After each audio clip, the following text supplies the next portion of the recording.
Michelle Boyd has been someone I've been really looking up to. I remember in first year when I was in KU, I'm a student of petroleum engineering. So I remember when she came to school, the first day I saw her, then the way she spoke, the way she carried herself, was like, will I ever be like her? I was like, what will it take for me to be where she is? What can I do to be like this great, amazing lady? So allow me to read her bio, do her justice. So Michelle is a consultant in petroleum engineering and the founder of Michelle Boyd Foundation, where she mentors young engineers. She is the board chair of Kenyatta University SPE chapter. Michelle has 14 years of international experience in the oil and gas industry in the US, UK, and Africa region. Michelle worked for BP America production company in the US, Tullow Oil in Africa region, based in Kenya, and Glencore company in the West and Central Africa, based in Chad. Michelle has a background in production and petroleum engineering, project management, field operations management, reservoir management, chemical processing engineering, plant design, and production management. Michelle holds a BSc chemical engineering from the Texas Tech University in the US and an executive MBA global leadership from the University of Texas in the US. Welcome, Engineer Michelle Boyd.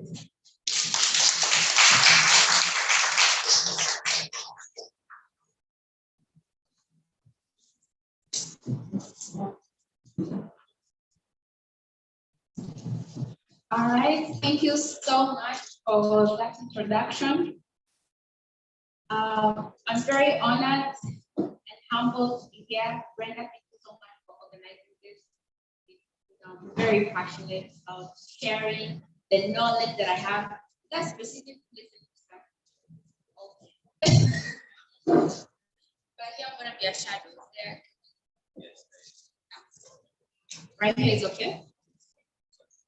Closer, farther, right here. Okay. Maybe we should put like a mark over here for all the speakers. All right, thank you so much. You guys are looking good. It's a Saturday. Saturday is for sleeping, but we have to sometimes step out of the box and learn from each other.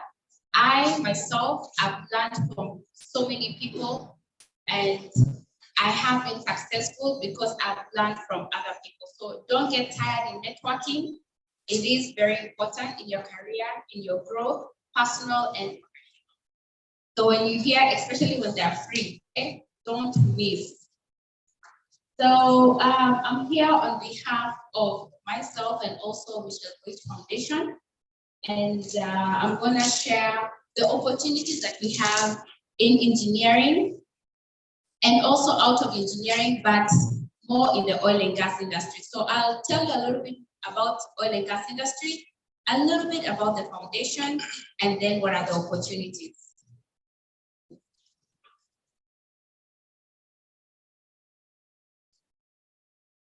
We can skip this, we've already done introduction.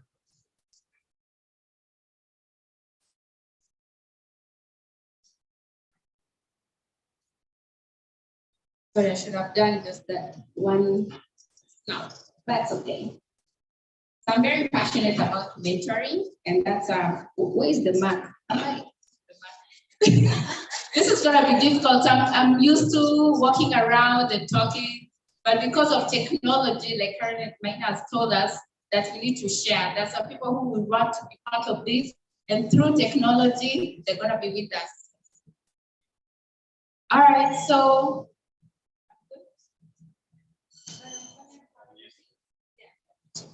maybe you adjust. You see how technology is, it's helping us at the same time we have to adjust.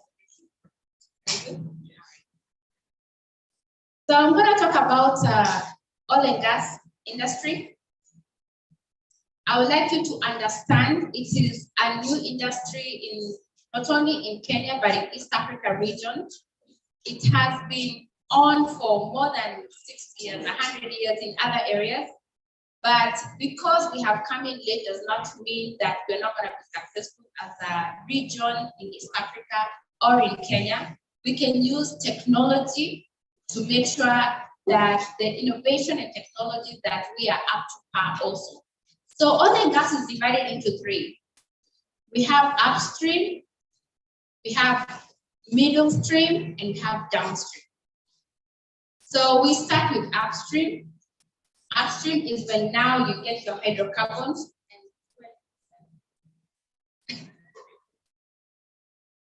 That's okay, just keep up with that. So I'll just talk without the slide. So oil and gas is divided into upstream, midstream, and downstream. And they're very critical sector, and it's actually give you a story of how the oil and gas work. And also we have two different things, which is onshore and offshore. Onshore is on land, where we get the oil and gas from land, and offshore is from the deep sea. So as they work on the projection, let's talk about the upstream. So upstream, how do upstream start? We all know that hydrocarbon is a natural resource. It is somewhere underground. Maybe even right now we are standing on oil. But how does it start? It starts by geoscience, geologists. They go out to the field and they work with seismic tracks. We have a picture which I'll show you. So the seismic tracks, they put some nodes onto the earth that send signals underground, and then it's physics. This is now physics, where we did like sender wave, and then we return back. So the physics, using the physics module, the nodes, they send information underground, and then it sends back to us and print out some paper. This is all technology. With the paper, that's when the geologists now interpret these, they're called logs. And with the logs, that's whenever we know that where is oil, what parts of the subsurface. Can I use without the mic. So yes, so these are the seismic tracks, the very first photo onto your left, top left. Those are seismic tracks. So they are huge, they send signals in the subsurface, then they receive the signals, and then it prints out a paper which is called logs. So logs is what the geologists actually use to interpret. The logs is what the geologists will tell you, yes, we do have oil, and where is it?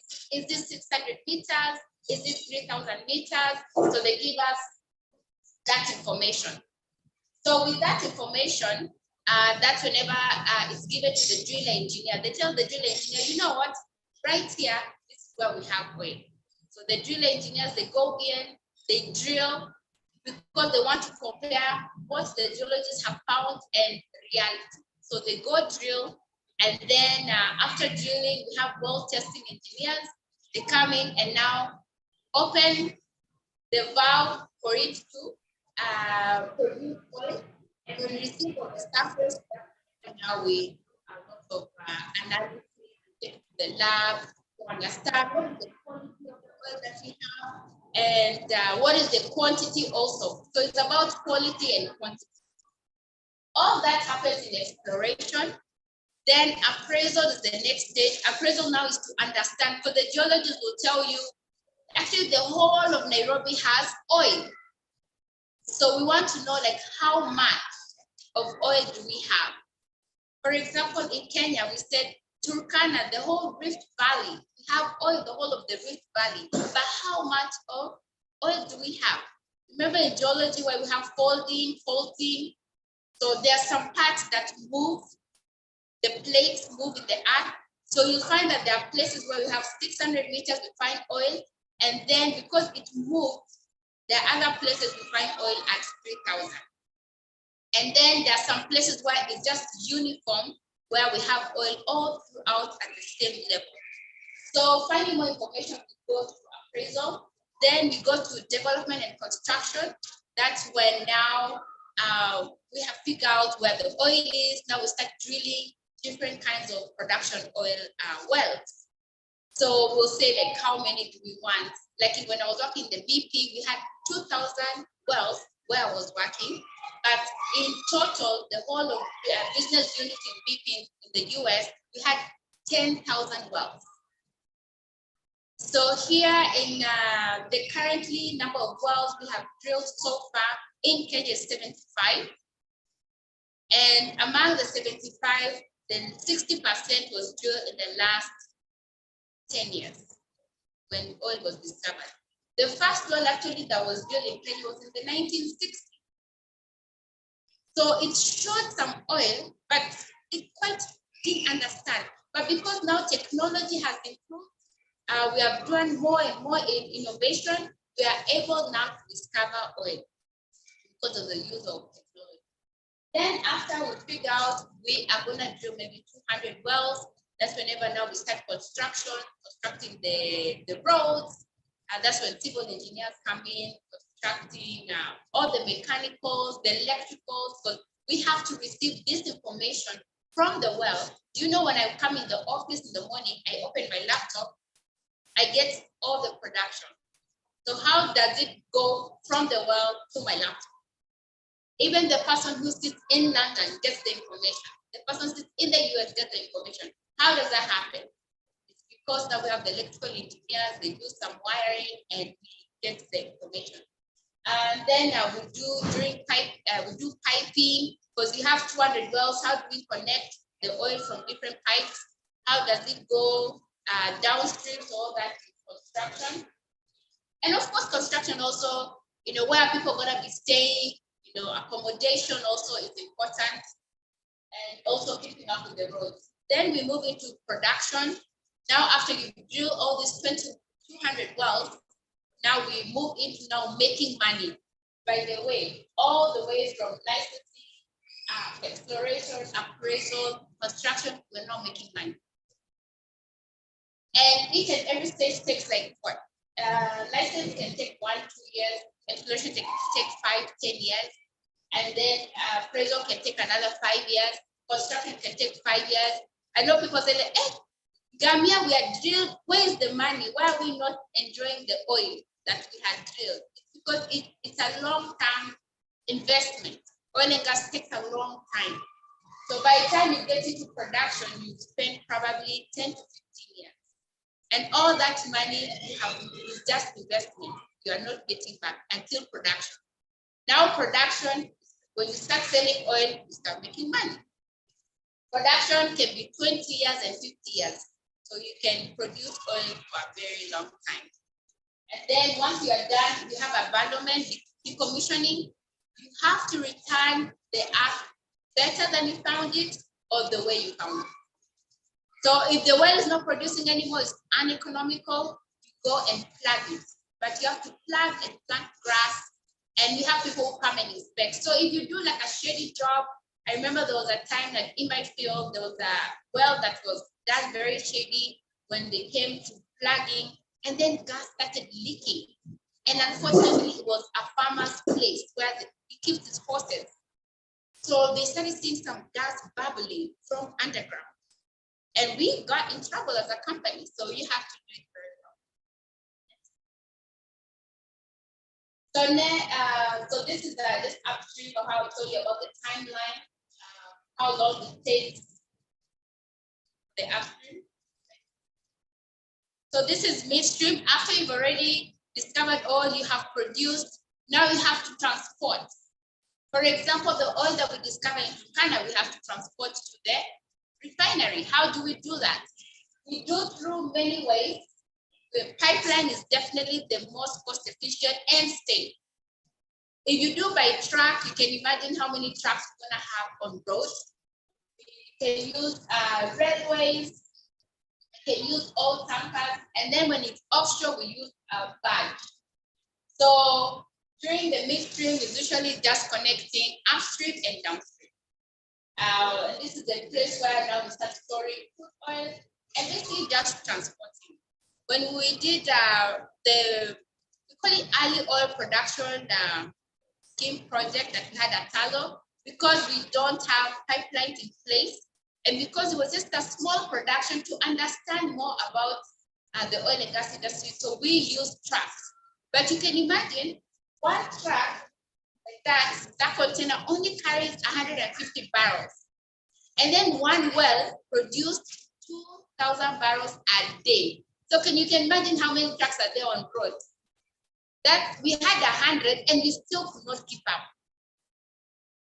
Yes, it did provide some transportation, it provided some employment, entrepreneurship, it did provide that, but also there was a downside of it, was we were not getting enough on the plants.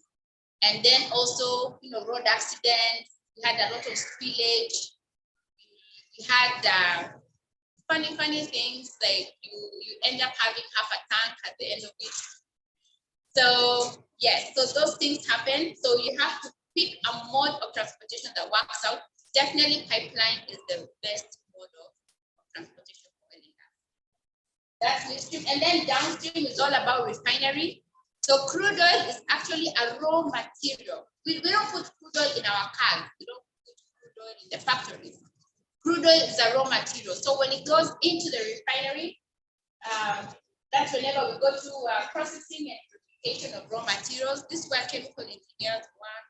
And we still have electrical, we still have mechanical engineers work here. And then also downstream is about the distribution of end products. That's when you go now to the gas station and you gas your car or put petrol in your car. That is part of downstream. Marketing of the products. We can tell we have Shell, BP, we have in Kenya nowadays we have so many. There's what Total Energy, Rubies. Can you name some of them? Rubies, what else? Shell, Vivo, yes, absolutely. There's so many. So this is part of downstream. Some of the products we have is gasoline or petrol, kerosene that we use, jet fuel, diesel oil, heating, oil, lubricants. So these are the products that we get from the downstream. So in a very quick way, how to understand oil and gas, that's how it is. It's upstream, midstream, and downstream. And you can work in any of them. What are the careers that we have in oil and gas? This is more on the technical side. We have the geoscientists that told us they're the ones who do the logs. They're the ones who start actually the process for us. By the way, if they fail, we all fail. If they don't get all of us will know what's going on. We have the drilling engineers, we have the geophysics, reservoir engineers, they give us the quantity of oil. They're the ones who give us the numbers. Remember, you don't want to give the wrong number, because the country, the citizens, everyone will hold you up to the number, even the investors.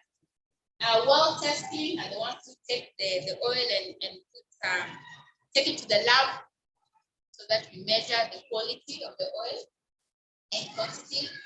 There's completion engineer, there's production engineer. Production engineer, this is the part that I've worked a lot in my career. These are the people who monitor the production. These are the people who make sure that we make money. If you see the well is going down, it's not producing at its capability, you have to find solutions. Why is it not producing according to its capability? We have cost engineers.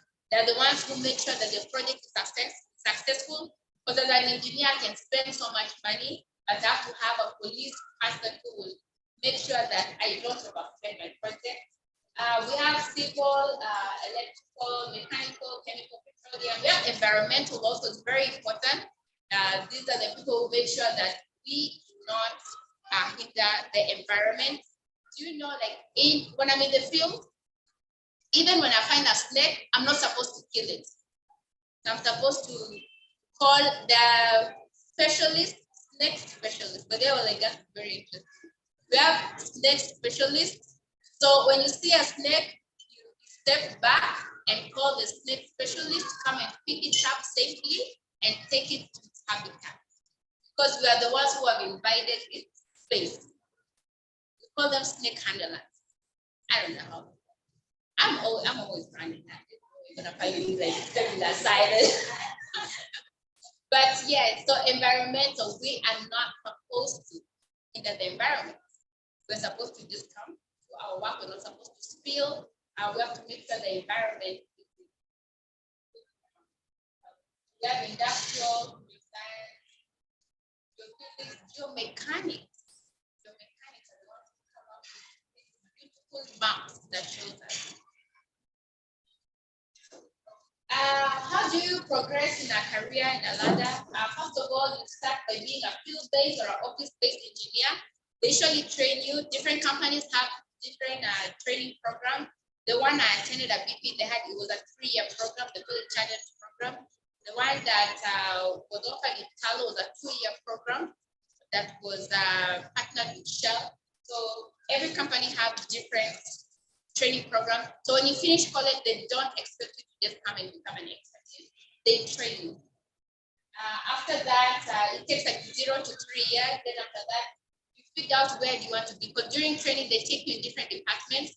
You take it to production, drilling, you take it to different disciplines. Then now when you graduate from that program, you figure out what interested you most. Then you can pursue more. But after 10 years, you have to figure out, do you want to be a manager? Do you want to be an expert team? But there are some people who don't want to deal with people. They just want to be technology. So just pick a place. If you want to be production technology, you become an advisor to a point where you're global known. If anything happens, they call you. And there are some people who want to diverse and become a manager. So you manage a company or you manage also a we have to talk about the challenges and the highlights and the opportunities, because it's not all rosy. You can't find me, looking all nice like this. You think, this is how I wake up every day as an engineer. No, there's some days I get really, really dirty. On this particular day, we were short of manpower. And we were running behind schedule, and I had to go and work. So that day we were doing actually something called pigging. Pigging is to make sure like any pipe that we take downhole is clear. You don't want to take something that is already blocked, and then when you're producing, you're not producing anything. You see the pressure is going up and there's no oil. So you have to make sure each and every pipe is clear. And by doing that, you have to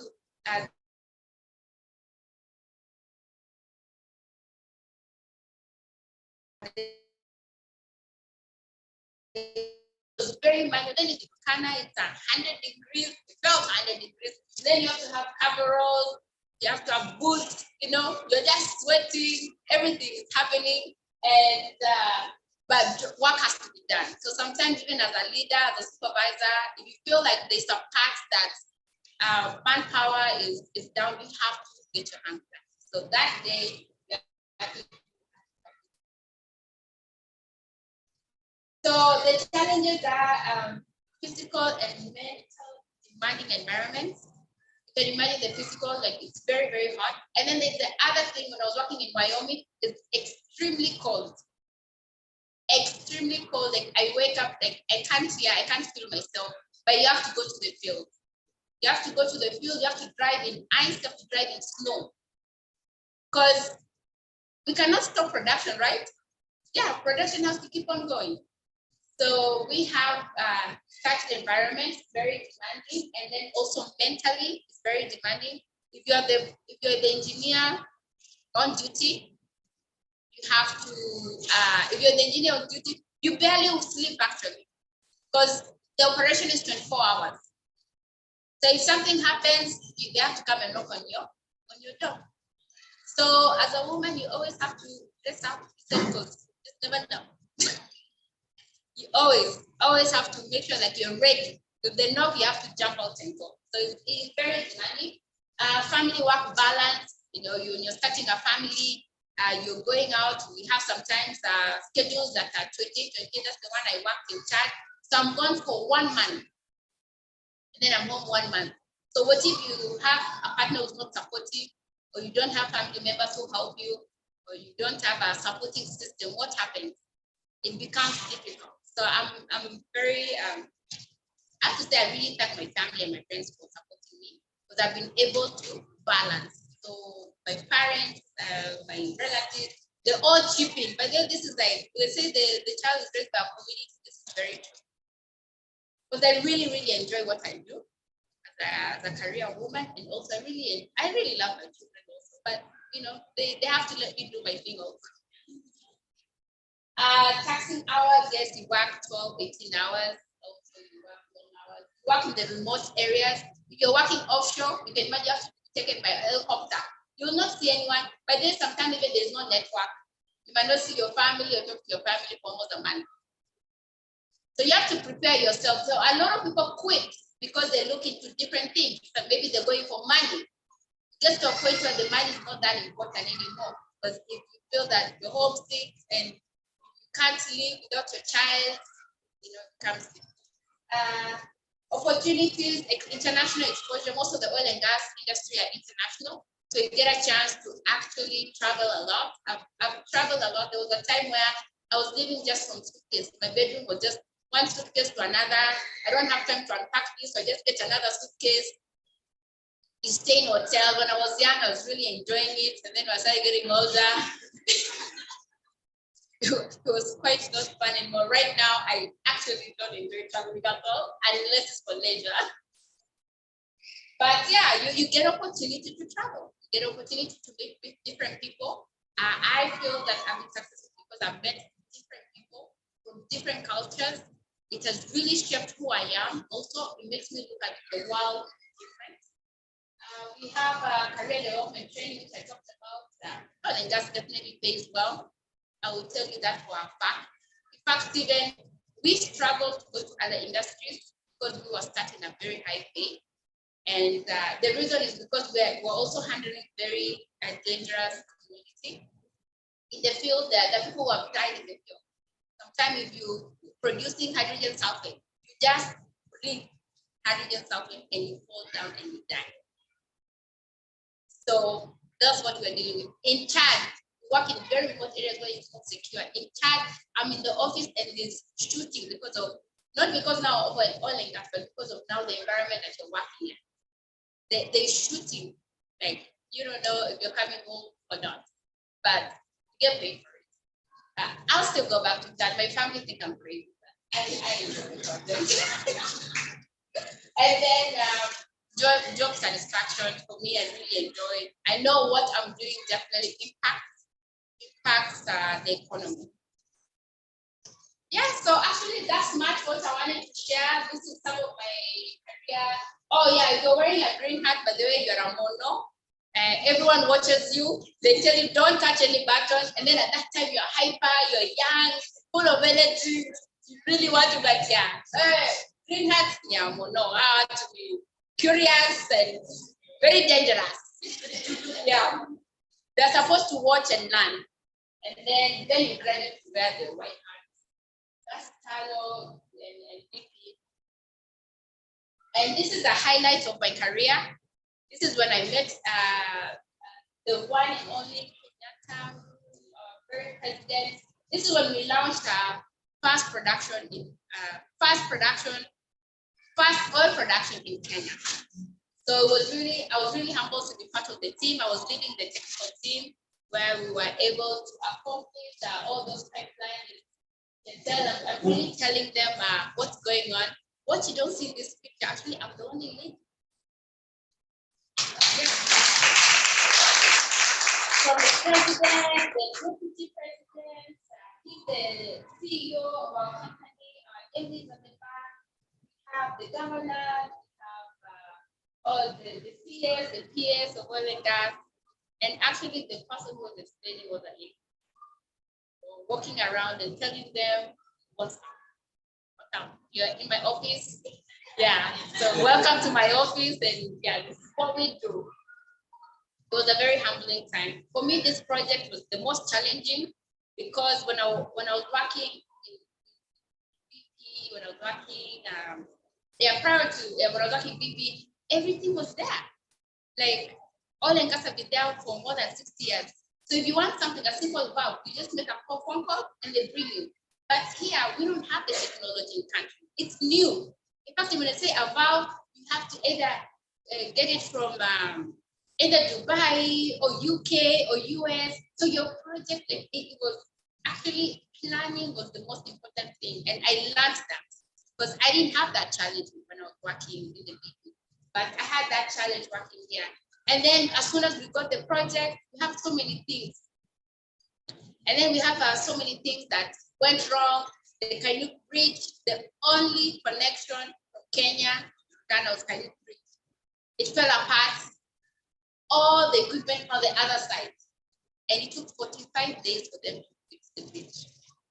So that different challenges.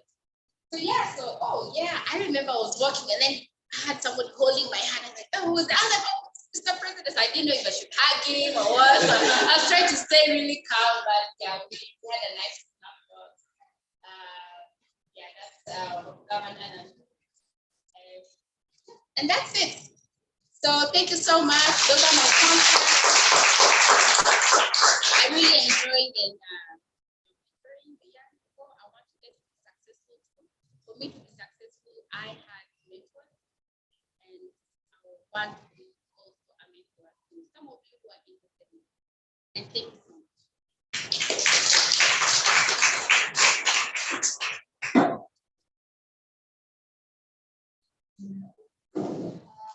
That was so amazing to see how well articulated someone is about their job. You could see it in her eyes. It always goes upstream, it goes downstream and back.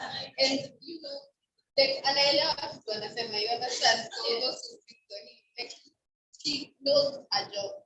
And it's amazing because it's not that normally it's not a very that mostly men in the industry, like it's a well-dominated industry. So it's amazing to see a lady being very articulate about something like that. So thank you, Michelle, for your time. Thank you for the amazing presentation.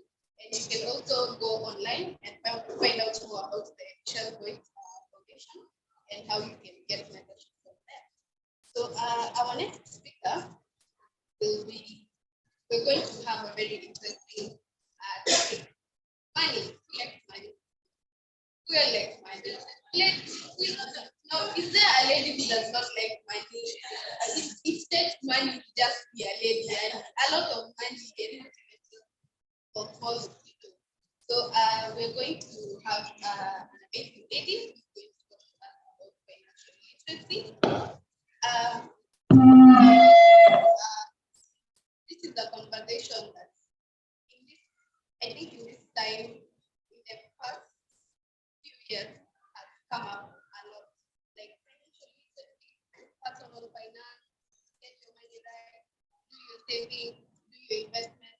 It's something that it's really it's a trending topic right now. And it would be nice to have someone who is well versed in the theme.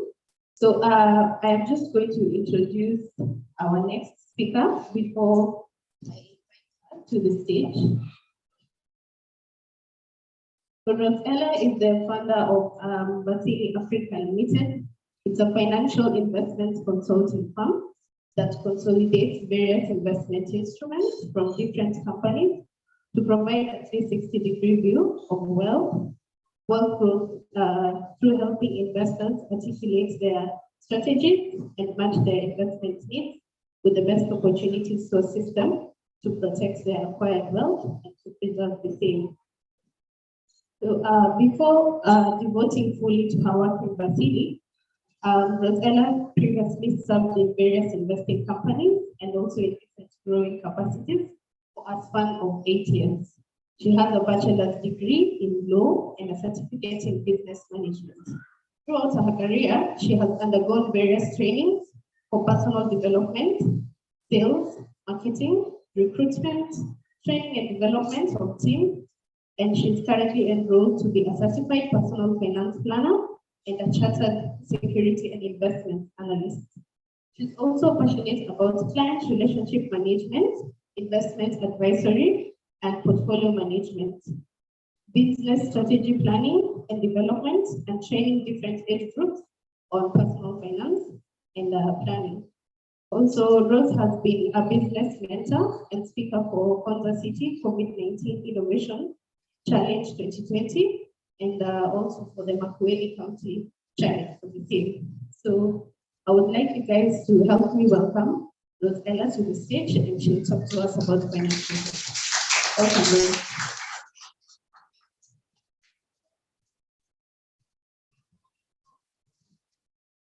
Thank you. Now you have to lower this. Hi, how are you? So good to see you today, and you all look very, very beautiful. I do not shout a lot, so I have to use the mic. I mean, after talking about engineering and technology and engineering and oil, the first thing that you also think about is also now, there's a topic that is coming after this, which is mental health, which is something that we should talk about. I'm that shocked. Okay. But yes, we talk about money. We all work so that we can get money, but much more than that. Apart from getting money, there's something else we should talk about, which is now personal financial planning.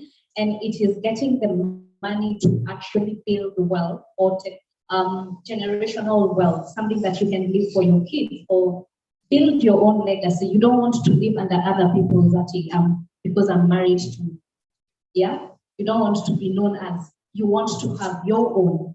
So even if you're having your own, how do you actually help it? Or how do you make it generate more wealth for you? Because you can always only work for so long.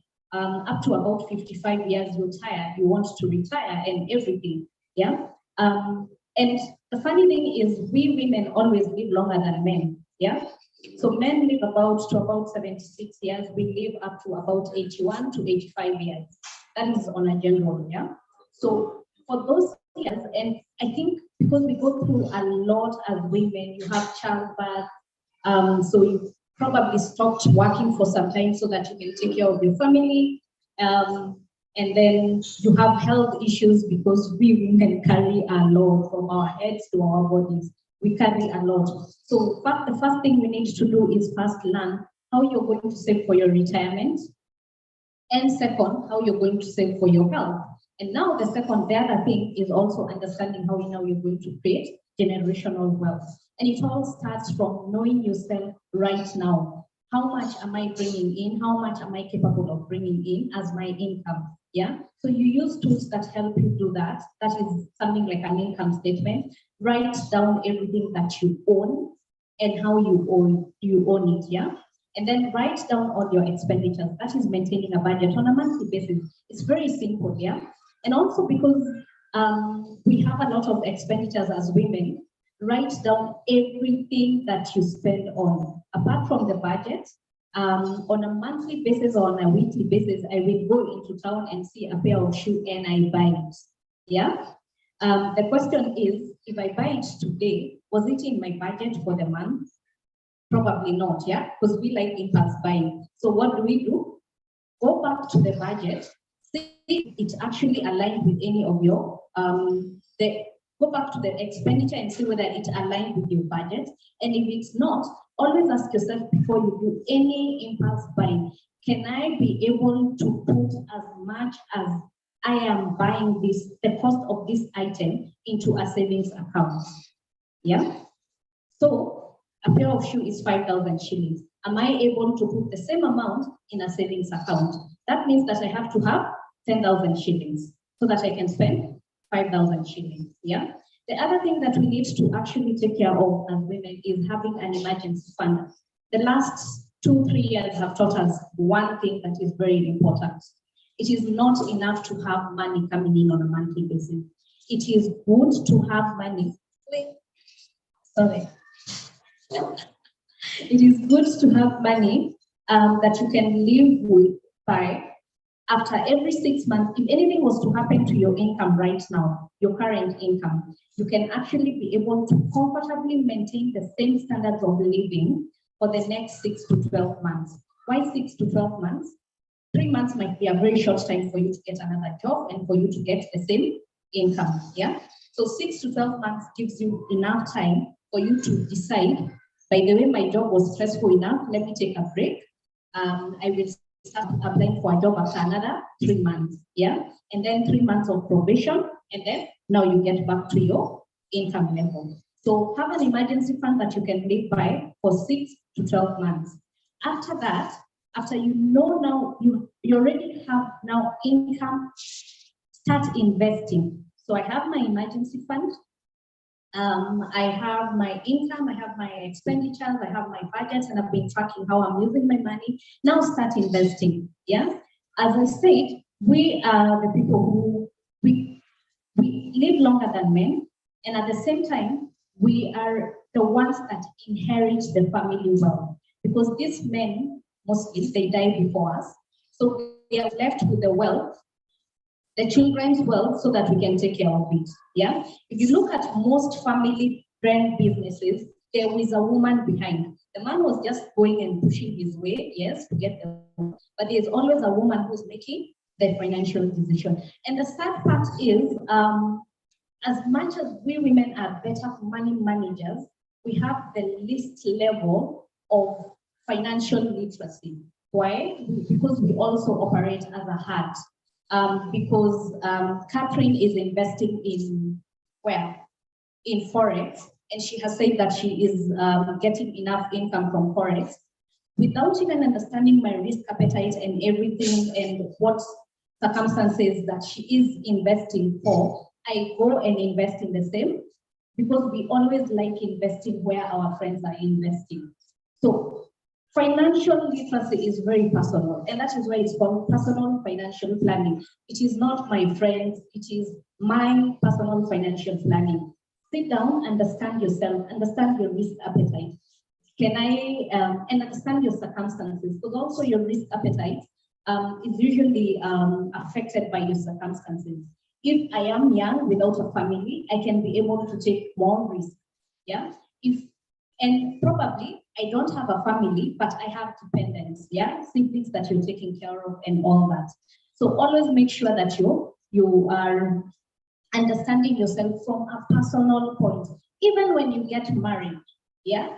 Those are two different people that have been brought together, yeah? So there is the man and his way of investing and his risk appetite and what he likes to do. And there is you. There are some things you can be able to marry around each other, but money personalities you cannot, yeah? So always make sure you're maintaining maybe a joint account for family projects, and then you have your own at the side, yeah?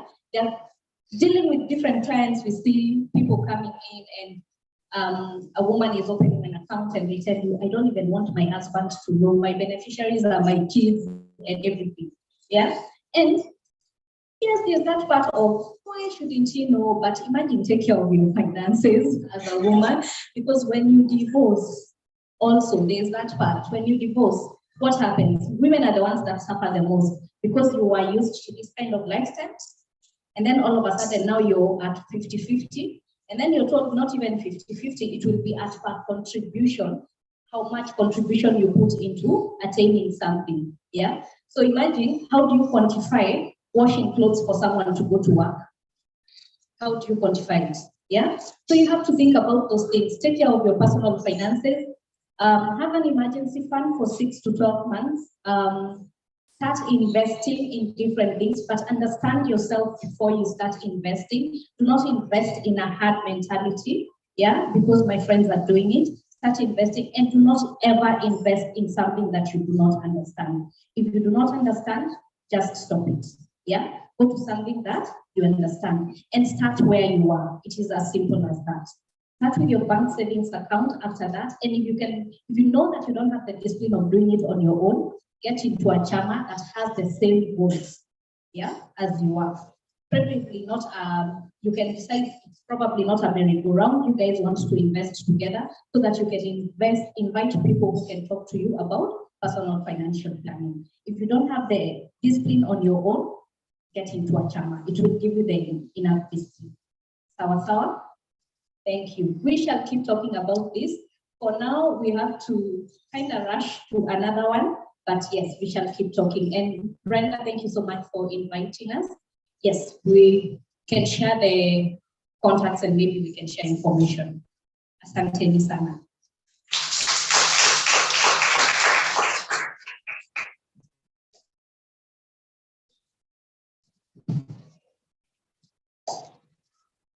Thank you so much, Rosella. That was very helpful. So as we go forward, we are almost going to have a break.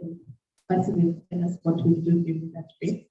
And for the audience on social media, YouTube guys on YouTube, guys on Zoom, thank you for joining us. And I hope you keep on with the rest of the day. Hi guys, I hope you've learned something, a lot of things. I'd like to thank our previous speakers. We've really learned a lot and I'm looking forward to learn more. So I don't know, this is now we are on a break session. I hope you've interacted with the person seated next to you.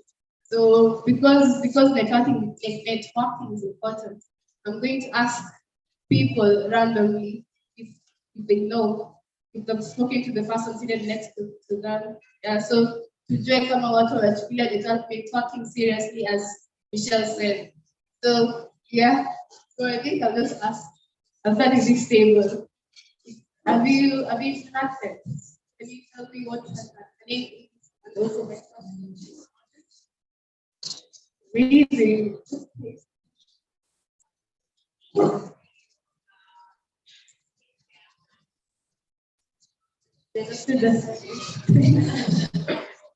So during this time, feel free to take selfies. Feel free to continue tweeting and sharing the session with the world. Yeah.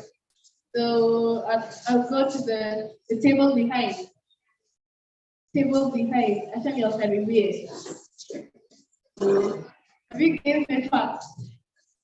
So yeah. You can tell us our name, or you can choose to say your name, sorry. You can choose to say, hi guys. My name is Tony. Lovely lady.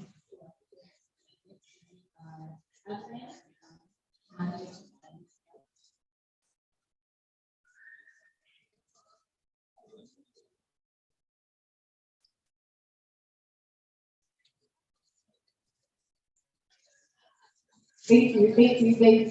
Video side referral. So I'll move to this table here. So I'll pick India, I'll pick you. Vivian. Hi, Martin. We table. We have Monte on my right. We have Catherine. We have Mary. Yes. Thank you. So we actually met here today to take your friends. Yeah, we're now friends because we know each other. Thank you very much. So yes, this table. What's the look here?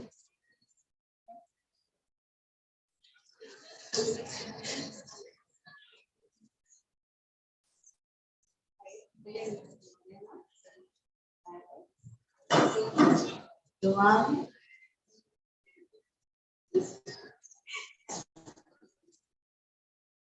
Thank you for that.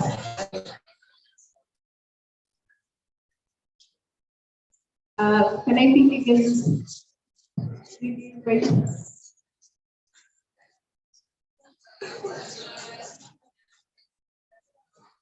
Okay.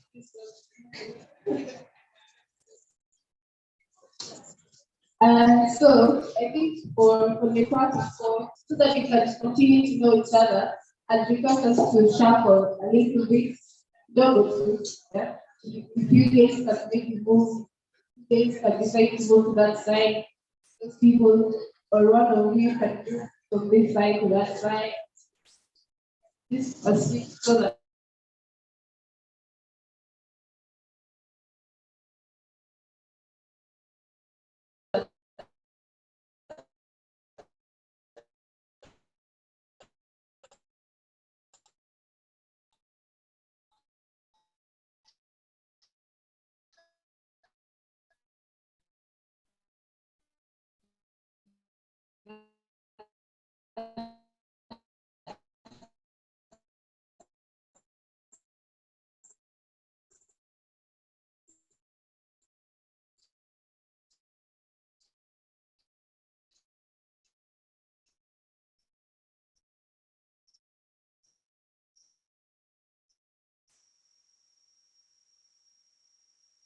anyone you're going to say for that.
So guys, as you continue with your break, I can see other guys have come in. Welcome ladies, Dabari and team, karibuni sana.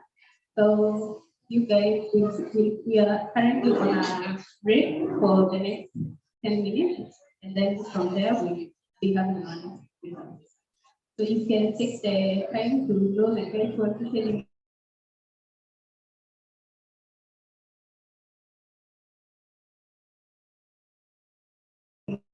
in the very beginning. All right? Have fun, guys, and walk around, get to know everyone who is meeting.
state health in a way that encourages and supports the body's own innate ability to heal itself by aiming to treat the cause of imbalances within the body.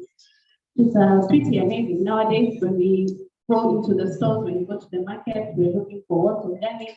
Even if we talk about shamba is what we want. We don't want excessively processed food, and botanic natural is here for us. So welcome, Crystal. It's a pleasure to have you here. And help me welcome Crystal to the stage. So that's what I was supposed to stand, right?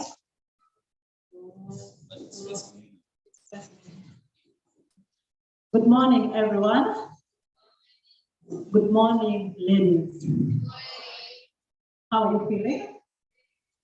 I want you to take a look at your neighbor, tell her something you love about her, and tell your neighbor something you hate about yourself.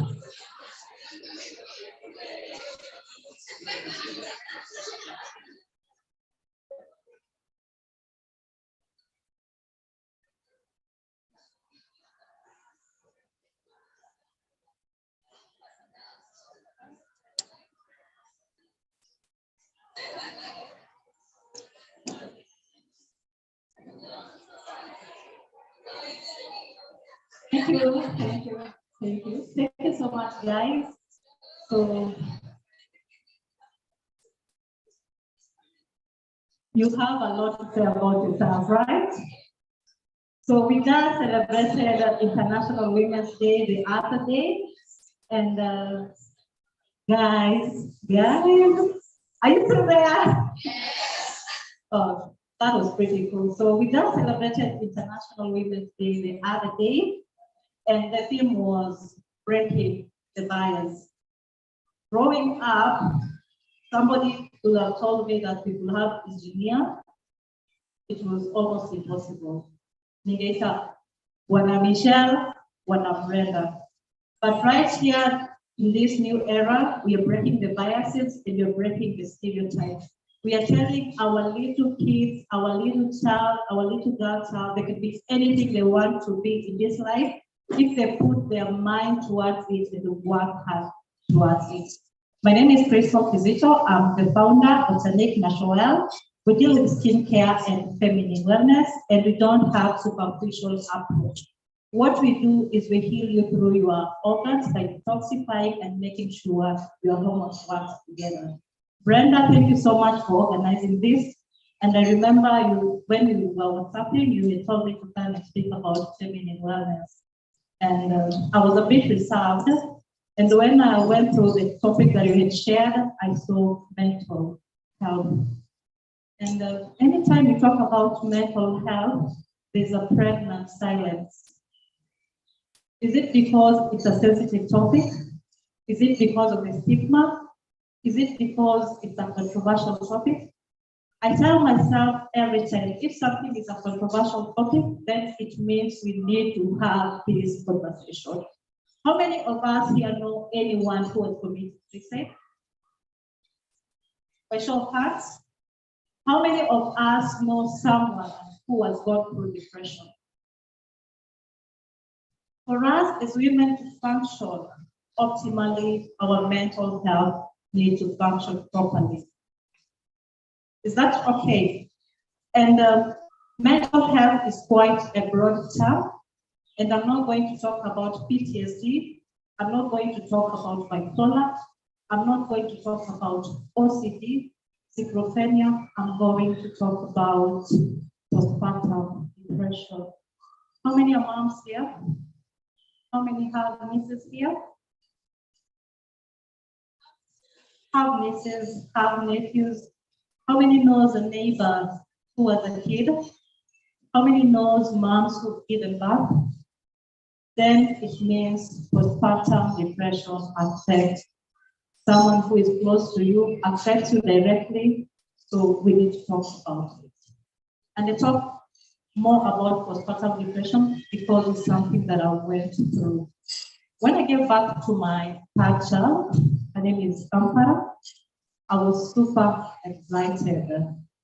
And within a week or two, You know, we have postpartum depression and we have baby blues. Postpartum depression can last, science hasn't proved it, but if you have suffered from postpartum depression, you'll know it goes away from when you're pregnant to when you've given birth to almost a year. Baby blues is just immediately after birth and it goes between 2 to 3 weeks, then it goes away.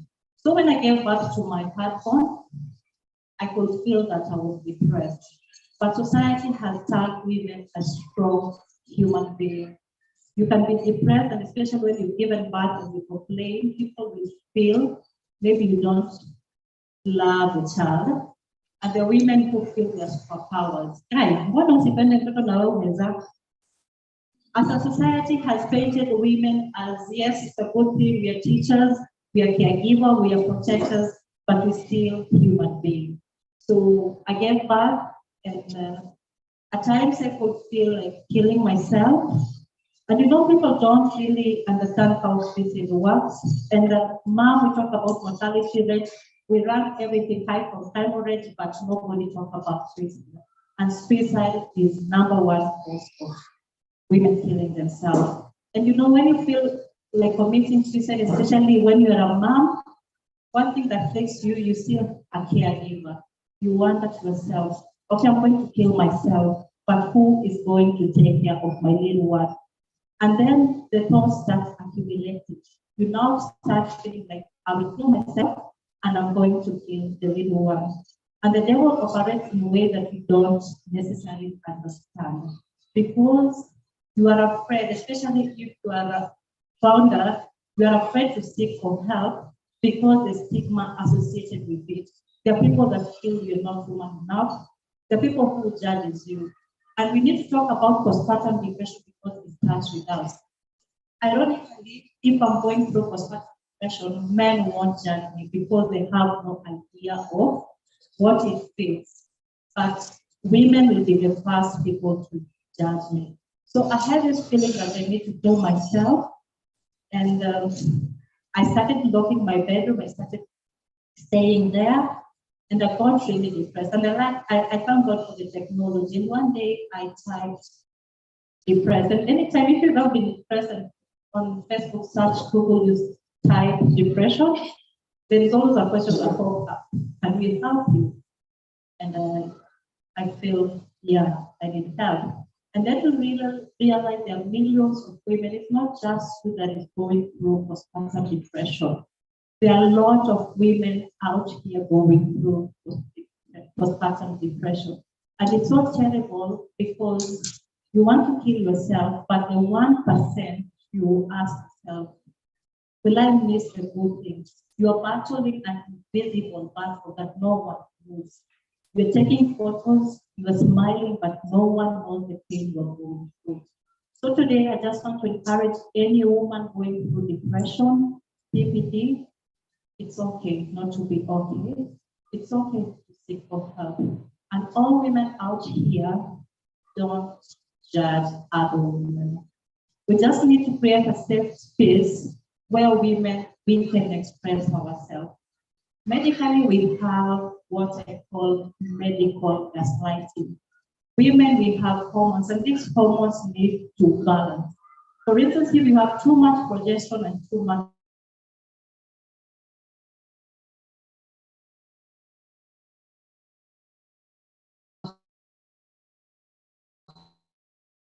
all in your head. And at times it's never in your head.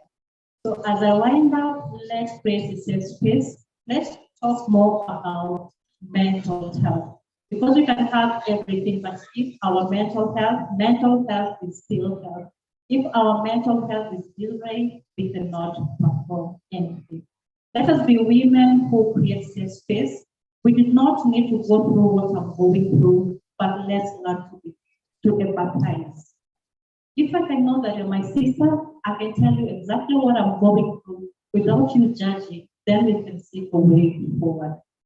And as I wind up, I want all of us to say, it's okay not to be okay. Let's repeat again. It's okay not to be okay. Thank you so much, guys.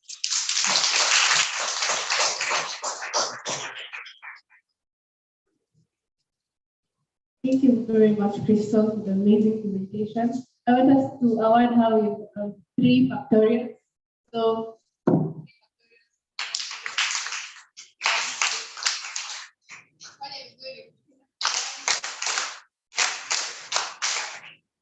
thank you very much. So I'm going to introduce the next speaker. So, wow, the next topic is really, I don't know, this is something that I first especially in class. I'm an engineering student. So sometimes, all the time actually, you're in class and maybe you're maybe five girls in class in the midst of 30 boys. In my class, we were 10 girls and the rest are boys, 30 boys actually. High school, the same thing. So the next speaker is going to talk about a very important topic. So our speaker is Aileen Wanena. E is for efficiency, and Aileen is all about it. She began her career at USG.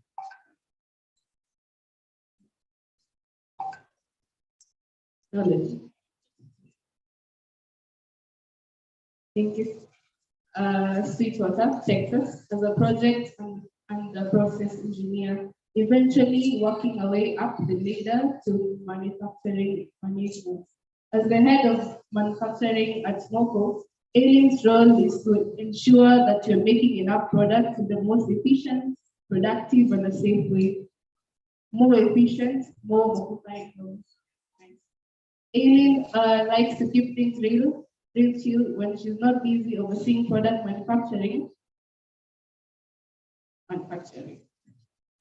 To unwind, she enjoys a good book, a comforting cup of hot tea and music. In fact, in another life, she'd probably be a singer. So without further ado, I'd like to give a speaker.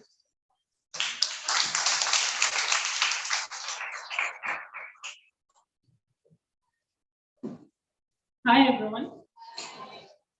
I am pretty sure I'm taller than all the other ladies, so you'll have to bring it up a bit. So when Brenda reached out to me, she asked me to talk about leadership in a male-dominated field, and that's the direction I was following. But as I was doing some digging, I realized it's overall leadership, even if you don't want to manufacturing or oil and gas or in specific fields that are very male-dominated, we're all leaders. And so thank you, Brenda, for organizing this event. And I think your slide is cutting off part of the presentation.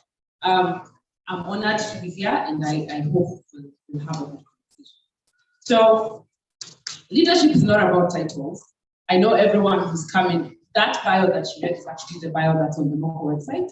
And I remember when the branding team reached out to me and asked, can you tell us the key factors we want to put? And everyone has a lot of people in certain positions have very impressive resumes. I'm following women. You all heard what Michelle has done. By the way, Michelle and I went to the same university, but I was years behind, so we both went to the same. But you all heard what Michelle has done, what Catherine has done. I'm following founders who've done the things. And I remember being in your seat. Actually, I remember Michelle can attest to this, talking to Michelle, telling her, when I was still a student, she had come for a career here and just thinking how to make it. And the more I've gone up, the more I've realized it's not about it. We're all leaders. Leadership is not about titles, and leadership is a journey. So actually, my presentation today, a lot of us have been engineers who stood here and we're used to technical presentations, and I started the direction with having a really good technical presentation with bullet points and graphs and charts, and then I thought, no, I want to take you through my journey. And so what we're going to go through today is my leadership journey, a lot of pivotal moments that have led to who you see standing before you today, and to show you, you know what, but they are just a kawachi. And that is a lot of my sisters and my friends. I am just like, I read you had my Bibles, right? My perfect day is a good cup of tea, a good book, just chilling. So, first slide. As I was thinking, and this didn't happen today, I've done a leadership training before for myself for women in manufacturing. So I kind of have gone through this position before, but the first time when I started reflecting about when did I start experiencing leadership and when can I tie back to specific moments that started impacting the kind of leader I am. My first major moment is actually in St. Stephen's Memorial Academy. I used to be in a public school before that, and I was at the bottom of my class, guys. I saw report forms from back in the day, and I was like number 43 out of 55. Really. And then when school became free, the school became crowded, and the parents moved me to a very small school close to my shack, that's called St. Stephen's. And I met this teacher called Teacher Jacob. And after our first day of school, it was a new school. You know, when new school starts, this like when people start a new school, it's like 10 students, that's very small school. And Teacher Jacob told me, Aileen, you're really smart. That's what he said, you're really smart. And that's the one sentence he took, guys. And from then on, I've been at the top of my class. All it took is someone having confidence in me and believing in me. And I came from bottom of the class. There wasn't, I've gone to training. It was just someone believing in me. I had come from a place where we were 50 kids. If you weren't shining, no one was paying attention to you, right? We all know, like, people, I don't know if you've had experiences where you're not the brightest kid in school, you're not teacher's pet. There's nothing cool about you. And now I had a leader, someone who was a class teacher, he was the headmistress of St. Stephen's, telling me, this class 7 girl, that I'm smart. And there was a switch. And this has been how I've tried to lead. And so as you become leaders, part of the key lessons that I took from that was show confidence in your leaders. And I don't mean fake it. I mean, everyone has something good in them. And you haven't made the decision to let them go, then you're still choosing that part of your team. So there's something good about them. Hone into that good thing and authentically show confidence in them. Let them, when they walk out of the office, to say, Aileen as my boss, like truly thinks I can do this thing that even I don't think I can do. And that is going to do something to the team, to the people around you. If you show them like, you can do it, and not fakely, still fake, the real deal. My other lesson is that how I treat others matters, right? My impact lives when I've left. I may never see some of you again. But whatever words Michelle said, Catherine said, Kirota said, those things are going to stick with us beyond our present, right? And then after that, that was the first key moment when I was in class 7. And then next, I had a plan, guys. My sisters knows I'm a planner, I have dreams. I was going to become a chemical engineer. I always wanted to be a chemical engineer. And then I was going to graduate maybe around 22, 23. I was going to work and travel as a single woman. And then I was going to meet someone around 26. We were going to date for like maybe 2-3 years. Then I was going to marry them around like 29, 30. Then we were going to enjoy single life without kids. And I was going to have my first child. That's not what happened. So at 21, I was seated on a toilet seat, about to pee on my 6th stick to see if somehow I wasn't going to stay pregnant. I was in the US, far away. I was in a school doing accounting. Don't even ask why I was doing accounting. I'll get into that later. And I went into some sort of mini depression for the first trimester of my pregnancy. And I think it was because I was like a focused child. I had gotten good grades in high school. I was doing good. I was a praise and worship leader. And now I have like an early pregnancy, right? And I think I was in denial. And I remember after that one semester, actually, I took a break from school. So I finished that semester of accounting, which I don't know how I did. Then I dropped out of school or decided to take a year break. And so I was at my sister's house. And now I was about that trimester, so maybe 6.5, 7 months pregnant. And I realized the day we took on account. Don't ask me what I was thinking before, but if anyone has had another pregnancy, for some reason in the first month, you seem to think, like it's like you think, I don't know what it is that you think. And then at some point you realize, hey, this child is kicking, my belly is growing, it's not on account. And I think that was my make or break moment. We all have those moments. It might be an early pregnancy, it might be a divorce, it might be a marriage, it might be a change in career, it might be jumping from corporate America to be an entrepreneur. All of us have those moments. And my lessons from this is, there will be things that will happen to you that are viewed as negative things in society.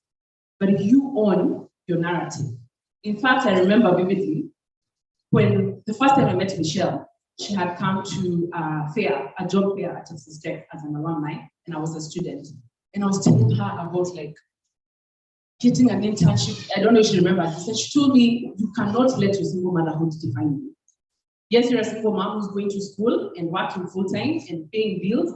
It's a lot, especially in the US where you don't have a nanny to help you. Where you pick up the child, you run to school. And my whole point from this is you will go through negative things, go through things that are good and left used by society, but you get to define your narrative and you get to choose what story will be told from whatever you're going through. But also, that doesn't mean it's going to be easy. And it wasn't easy. And all the leaders who spoke here, their journeys were not easy, right? They all shared some of the hard things that they went through depression. Michelle was talking about how dirty it is to be an engineer, which actually interestingly, when people from work see me dressed up, always like, hey, remember your own dresses. So they used to see me like, I'm also an engineer, they used to see me looking a certain way. But there'll be adversity, there'll be hardship, but you push through. And also, interestingly, my make or break moment turned into why. Something snapped when I realized I have a child who's going to rely on me, and that became my reason. So the very thing that was supposed to break me or shame me, especially in the culture we grew up in, ended up being the thing that actually made me realize I need to change my path and I need to be very serious about the things I'm doing.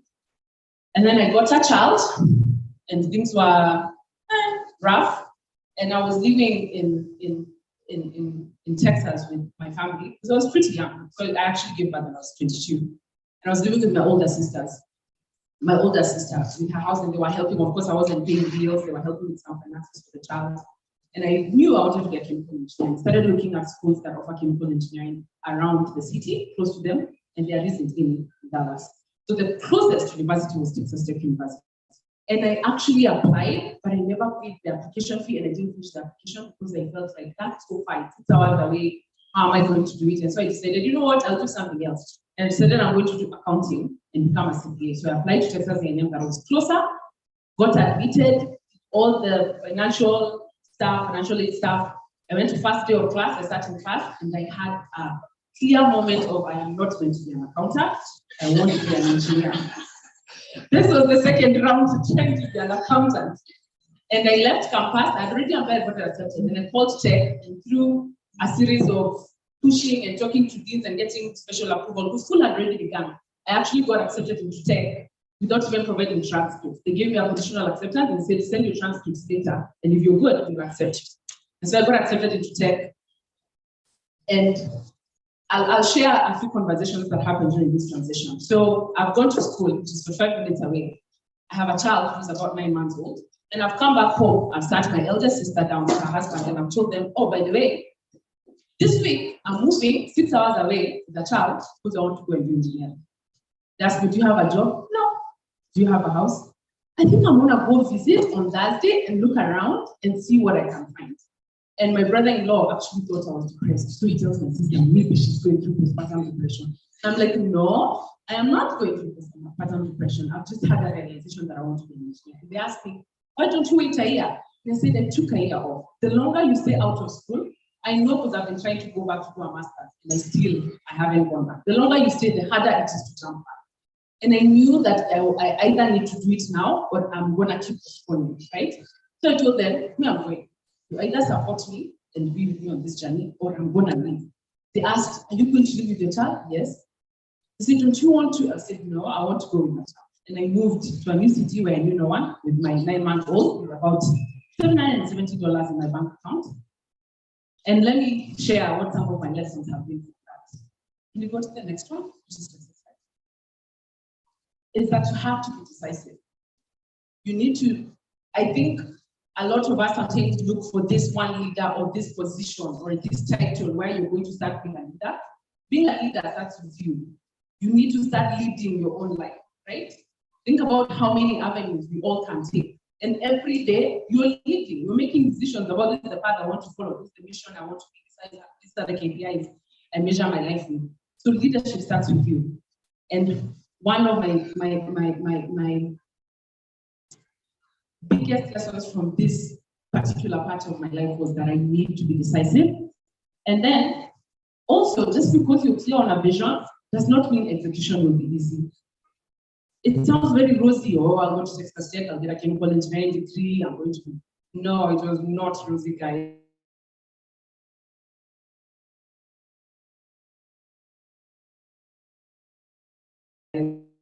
Right? Because sometimes we think, oh, if I have the perfect business plan, have the right investors, have the right vision, everything will be easy. It still is not going to be easy. Your marketing will fall through, your branding might be so hard, the people are supposed to be, like, you might have the right vision and the right path, but still your execution is so rocky. Doesn't mean you're on the wrong path.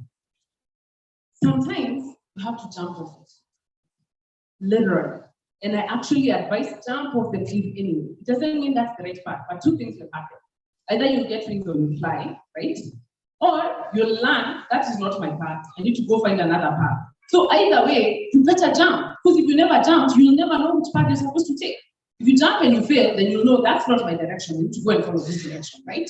But if you stand on the cliff, you'll be stagnant for a very long time. And this was my jump off the cliff moment. And I actually remember when, so my brother-in-law ended up taking me to Lagos, which is 6 hours away, and dropped me off at someone who I'd never met before. Now she's my friend and we call her grandma. I was going to stay at a hotel, but when I was talking to her about the city, she said, why don't you stay, you can stay with me? And I said, yes. I went to a random 56-year-old lady's house with a 9-month-old, and we'd never met before. So my brother-in-law tells me, when we back, tells me, Nyambura, you know, you can change your mind. We'll get you the car, we'll drive back, we'll never talk about this fiasco. And I considered, then I told him, you know what, Kira? Two things will happen. I'll either succeed or I'll fail. If I fail, say, no, you guys, what? I'll call you and tell you, hey, Momana, you guys can't get me. Or I will succeed. If it doesn't work, I'll go back knowing maybe I'm supposed to be an accountant. This is engineering. It's just a dream. Either way, I'll be more sure, right? So jump, guys, just jump. And then the last one, and everyone kind of alluded to this. Everyone talked about support, mentors. You have to recruit cheerleaders.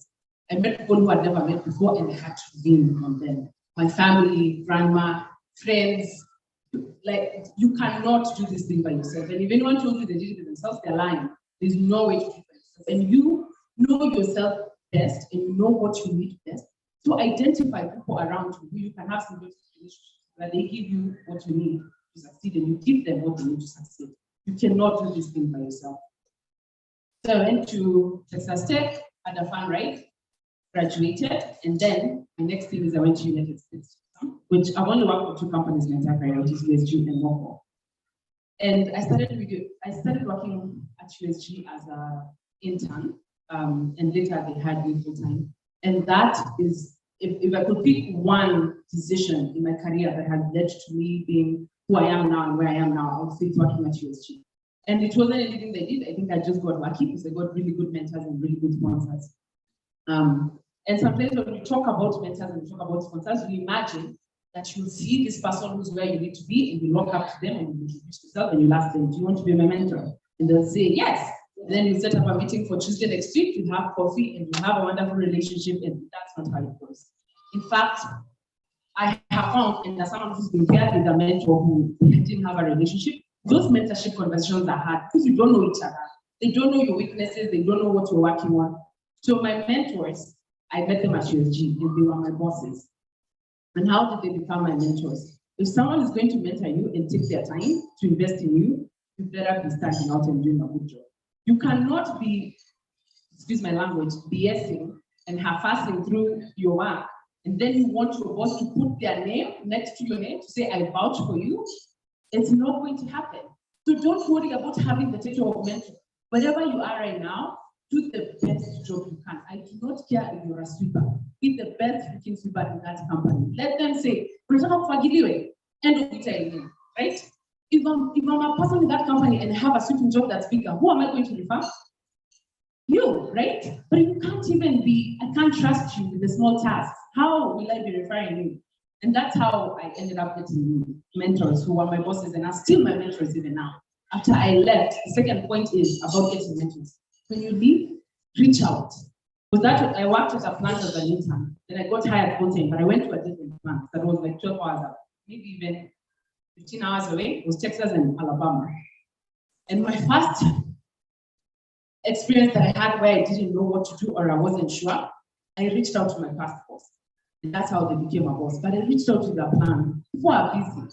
You can't just reach out and then when you have a meeting, you're like, just tell me what to do. You guys know the levels of problem solving. You need to go with solution. This is what I'm thinking about doing. If I do it, I'm thinking this will happen. You need to show that you also are trying. You've done your homework. You kind of know what you're talking about. You need to show that they can invest in you. And over time, that relationship evolved to now they're my mentors. Even when I'm here in Kenya, I'll go to things and I'll email my own boss and be like, hey, this is happening in my factory. Can we set up a call? And I'll tell him, I'll share some information beforehand and schedule a call and we'll actually have a session. I'm sure he doesn't, I don't know if he thinks of himself as my mentor. We've never had a mentorship conversation, but he's my mentor, right? Now let's talk about sponsors. Talking about a career sponsor. Especially in this culture, and I say this as someone who's now been working here for almost 3 years, it's really hard to get sponsors, right? And it's even in my old, even in my when I was working in the US, it was still a hard thing to get a sponsor. And how I got one is I got guidance from a mentor about if you have an audience with someone who's an executive, because a sponsor needs to be someone who's in a certain position, who's in rooms you're not in, right? What do you do with that moment? Do you just go and say, oh, hi, I'm Aileen, and things like that? And he told me, you need to perfect your elevator speech. And he said, you need, when you go meet someone, you need to be able to say, hi, my name is Aileen, and have whatever you're going to say, and have practiced it beforehand. In fact, if you can write it down, write it down. And this was the tips. One, you need to know the person you're talking to. I can't have the same elevator speech as when they meet with person A, that is what I tell them, person B, this is what I tell them. It doesn't have to, right? So what this would look like is, see, let me use Michelle as an example. She just presented, right? Let's imagine Michelle is an executive. I want her to be my sponsor. We've met in an elevator. If I've done my research, I'm going to know Michelle did oil and gas. She worked in Dubai and then she moved to Kenya. I can ask her, tell me about your experience transitioning from the US to Kenya. It's not just about you. Sometimes when we approach sponsors or mentors, we're only thinking about ourselves and trying to sell our agenda without thinking about how do we first get this person to be interested in talking to me. No, everyone likes to talk about themselves, by the way. Michelle will start telling me about, oh, how she, right? Then I need to find something I aspire to be or a position I need to go in that connects with her journey. Then I might say, oh, this project in Tulo, how did that go? Who are the chemical engineers on that project? Who are the production engineers on that project? Oh, this is the project I'm working on, and I think some of the skills I'm getting would be very cool. And then we part ways. You might have an elevator ride up to 10th floor, 11th floor, then we'll part ways, right? But the next thing, someone's thinking of a production engineer, she's going to think, yo, I met this lady. She's going to be calling us, do you know, where does this girl work? I think I met her, she was talking to me. That is how guys I got a sponsor. It was just, and I'm gonna be honest and say, it's not that like I knew these things. I just had people who done this before who are coaching me and telling me, and even telling me, tell me your elevator speech. They're like, no, that one is not gonna cut it, right? So you need, if you're meeting someone who's an executive that would like to give you a job, would like to give you a position, you need to prepare. You can't just go and half-ass it or just think you know the right things to say. You won't know the right things to say because you're gonna get anxious. So you need to have prepared it beforehand, practice it severally, talking about it to your friends, your sisters, everyone, until you can say it offhand in your sleep. And so even when you're anxious, what will help you is the memory, right? If you're relying on to think on your feet at such a time, you won't be able to because you're so anxious. This is someone who's like a CEO and you're just like entry-level engineer, right? So my lessons from that is find a mentor, find a sponsor, identify your strengths. You cannot be a jack of all trades. There has to be the one thing you do very well. Identify it and lean into that. So mine was, I'm a bulldozer and I will get a project done in the timeline that I share. So one of the things that I made sure was going to be a reputation to TSG was that whatever project I worked on, if I told you it would be done on Tuesday, if I had to be working every single day until midnight, that thing will get done on Tuesday. And what I will do is I will give myself even wiggle room. If I'm telling you Tuesday, I have under promise so that I can over deliver. I know I can probably finish this thing 2 weeks before. So even if things come up, I may know I'm good, right? But what that does is that someone says you want it done on time and very quickly, your person is like, maybe yours is like you're very good with numbers and you're very good communicator. Whatever it is, you need to identify what you're really good at and invest in it. I'm not saying don't focus on improvement, but sometimes we try to do so much. You cannot be everything. So find out what it is you're really, really good at and make sure that in that one, you're the top in your group, right? And then I was happy at USG, things were going well. I'd been there for several years. I was on the management track. And then I wanted to come back home. And I had given myself a timeline of about 2 years. And I used to look at jobs online just casually. I hadn't gotten serious about it. And then one time I was actually in my office in Dallas. I saw the Moko job. They were looking for a head in manufacturing. And I started reading about Moko.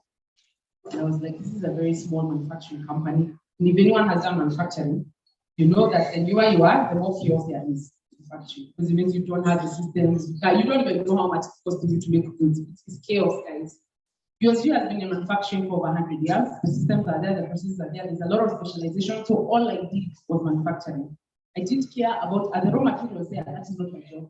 You bring the raw materials. Me, all I need. Are the things gonna sell? That is not my job. My job is to just make the product at a certain price.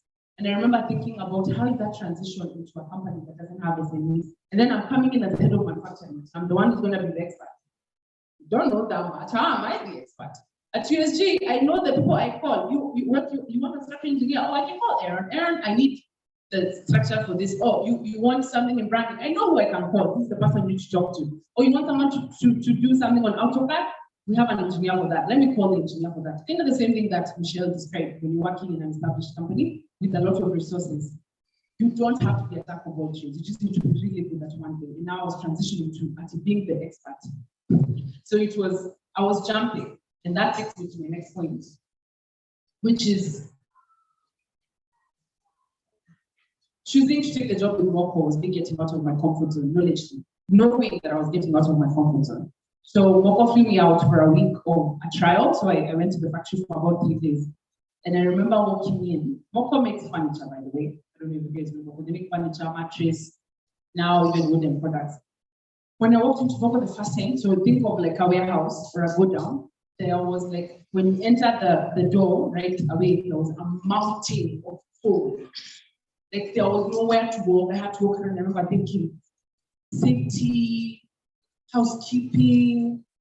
When I was talking to the guys asking them, so how do you know that you've had a good day? They don't know. So like, where do you get your data? Data? For what? Like, I remember just thinking, what is happening in this factory? Who the heck is running this factory? And that was around me. They gave me an offer and they wanted me to move right away. I actually never fully made the decision to move to Moko until when I was giving my resignation to the boss. About a week before I gave my resignation to the boss, because I realized that it was something very different. But I decided, drop off the cliff. If I don't like it, I'm not stuck in it, right? And actually, I called my mentor, and this is the good thing about having mentors, because there are people who walk your journey and they can give you guidance about, are you about to do something that's detrimental to your career? My mentor told me, try it. If you don't like it, give me a call. You did a good job at USG, so give me back the job. Like, if the job is available, like, we can rehire you. And that gave me confidence into jumping. And my lessons from this is, you never get to the end in leadership, right? It doesn't matter if you're the CEO, you're the president, whatever you are, it's a journey and you're always growing. And you have to have a willingness to learn all over again and grow all over again and get out of your comfort zone and become the newbie all over again. And it doesn't end. So I jumped into Moko, became head of manufacturing, had a really interesting time at Moko. And then I think I got to a place where I was like, oh, I know what's going on in manufacturing. Things are going well. And then about 4 months ago, my boss told me, how do you feel about taking over operations? I was like, like, what do you mean operations? And he said, inventory, warehousing, dispatch, and logistics. Inventory and warehousing, relatable with manufacturing, right? Dispatch and logistics, I have never managed a fleet. I don't know anything about distribution costs. And actually, my first reaction was, no, I am going to take inventory and warehousing, but I'm not taking dispatch and logistics. And then when I was talking to my career coach, she told me, Eileen, you're ready. It doesn't mean it's going to be easy or you know what you're doing, but I've been coaching you for a while now, and I know that we can actually take over even dispatch and logistics. So I took it on. And the last 4 months have been a bumpy ride, still a bumpy ride because I'm growing, but I know I'll get it. And then I'll have to jump again, and I'll have to jump again. And that's the beauty of leadership. It's a journey, it's continuous, it's not title, there's no finish line. You can do it even as a student, even as a mother. You don't need to get this senior head of manufacturing, or there doesn't have to be a title tied to it. You can live your life as a leader on a day-to-day basis. As I wrap up, I had a summary of my things that I would like you guys to take away. One is that leadership is not about attention. Start leading where you are, and you'll stand out, and then you'll get opportunities where you actually get to lead in what the culture calls leadership. Two, you have to be very present in your life to identify your make or break moments so that you don't miss them. It might be you always think about being an entrepreneur, you give yourself a 5-year timeline, and then someone gives you an opportunity, but because you're so focused on it needs to be 5 years from now, you miss that this is your make or break moment. Someone is giving you an opportunity to jump off the cliff, but you're so focused on the future, or you're not so present in what's happening in your life that you miss it. So you need to identify your make or break moment. 3, if you take nothing else from this presentation today, the one thing I want you to go with is be decisive. Jump off the cliff. Quit that job if that's what you want.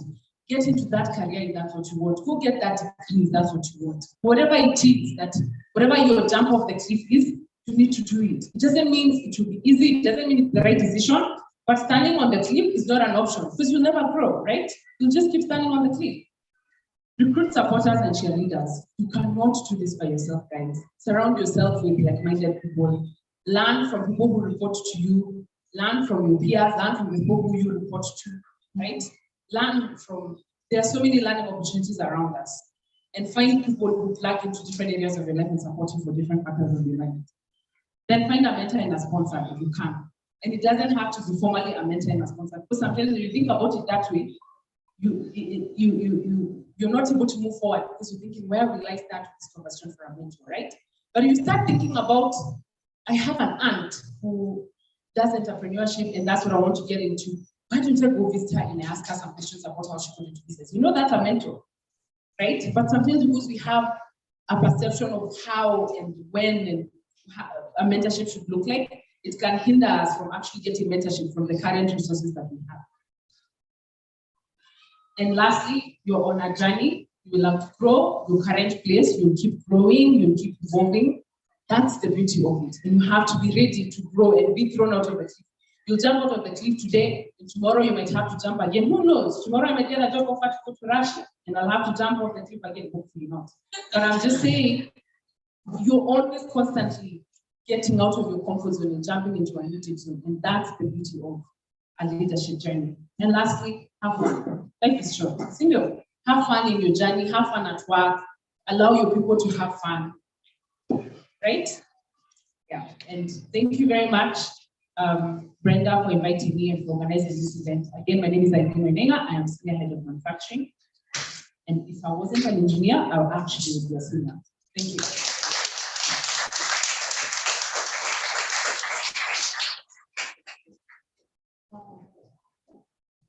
That's amazing. And you make an amazing singer also, a very beautiful one at that. So thank you very much, Aileen. I'm sure we have taken a lot from what Aileen has presented. I have personally taken jump off the cliff, like just move, do it. Otherwise you'll be stagnant for a very long time. I hope you guys have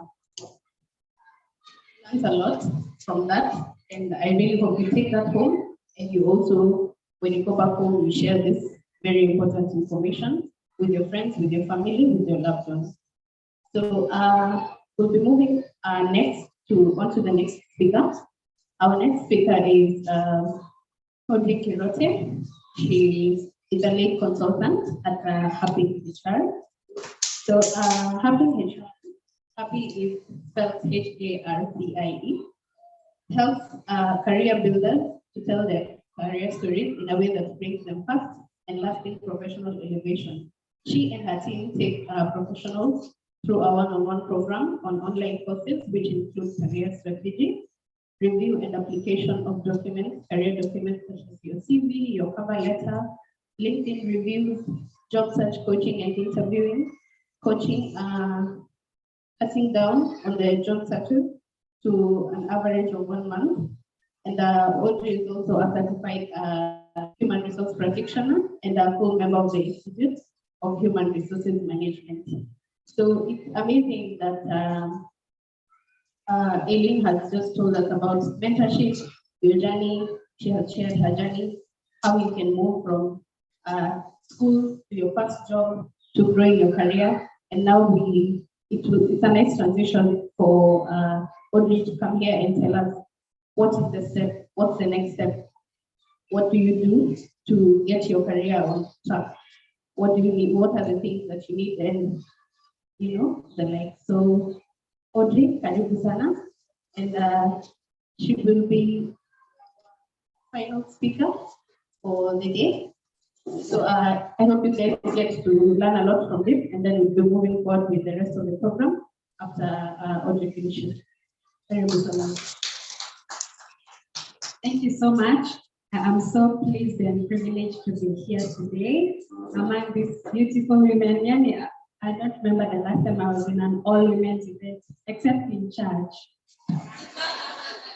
And we're having those women ministries thing happening. Yeah? So this is really, really nice. Part of the things I was going to tell you about today is that it's important to stay among your peers.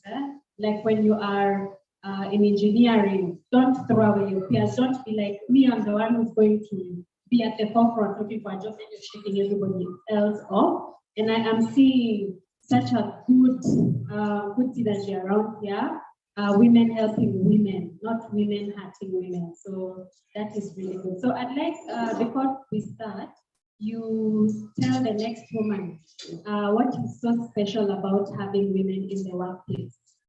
Now that I've been told by Brenda, there were only 5 women in her class out of 77 men. That there were only 5 women, and there's another class that had no women at all. So those men also used to come and hit on the same 5 women. So what have you found to be so special about being the only females in your workplace? So we can discuss, then I'll ask a few questions.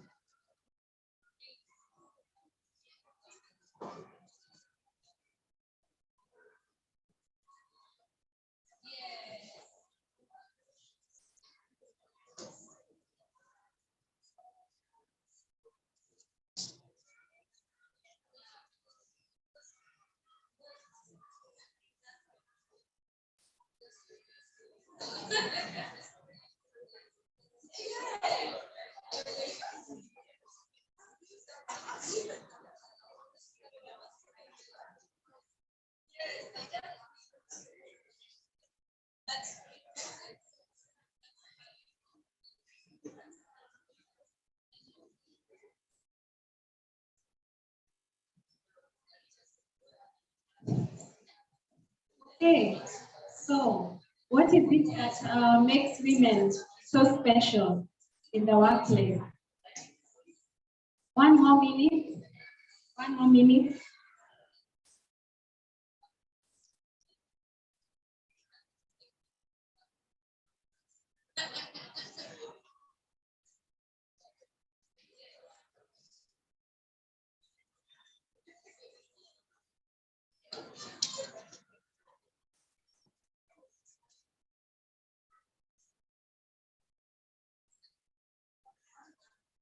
Okay, let's hear from a few people.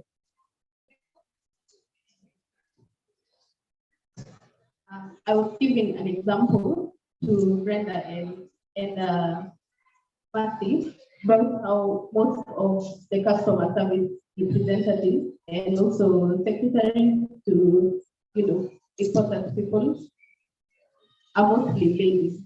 So one quality that ladies bring to the workplace is hospitality. They're much better with welcoming people, making them learn the ropes and everything. And I think that hospitality is one very good thing that women bring to the workplace. So women are hospitable, they are warm. Almost to what she said. Good afternoon, everyone. Women tend to bring the motherly instinct into the workplaces. And it's common that women are patient, more patient than the other male species.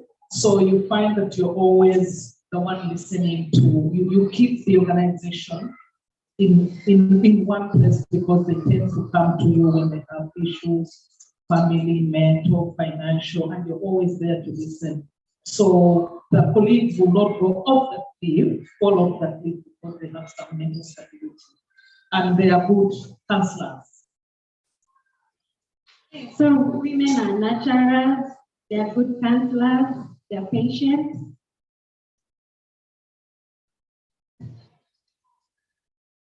For me, I think one thing that is special about women is that women are the incubator, they incubate everything.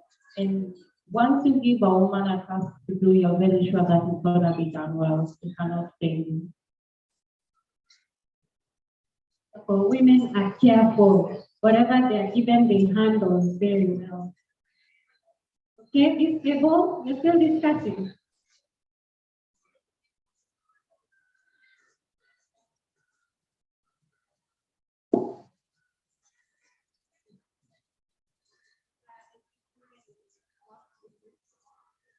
Motivate other women to be empowered as well as women.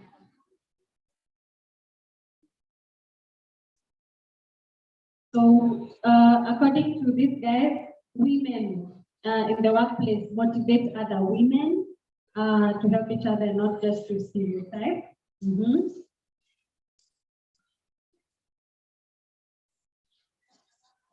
Just to contribute, I think it's good to have women in our panels, especially during meetings, because women give out a broader perspective on projects.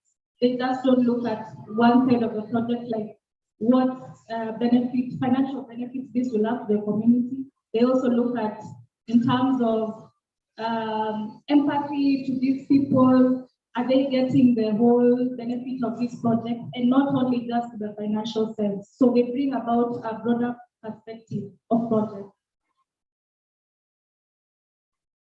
Thank you. So women bring a broader perspective into panels. Yeah?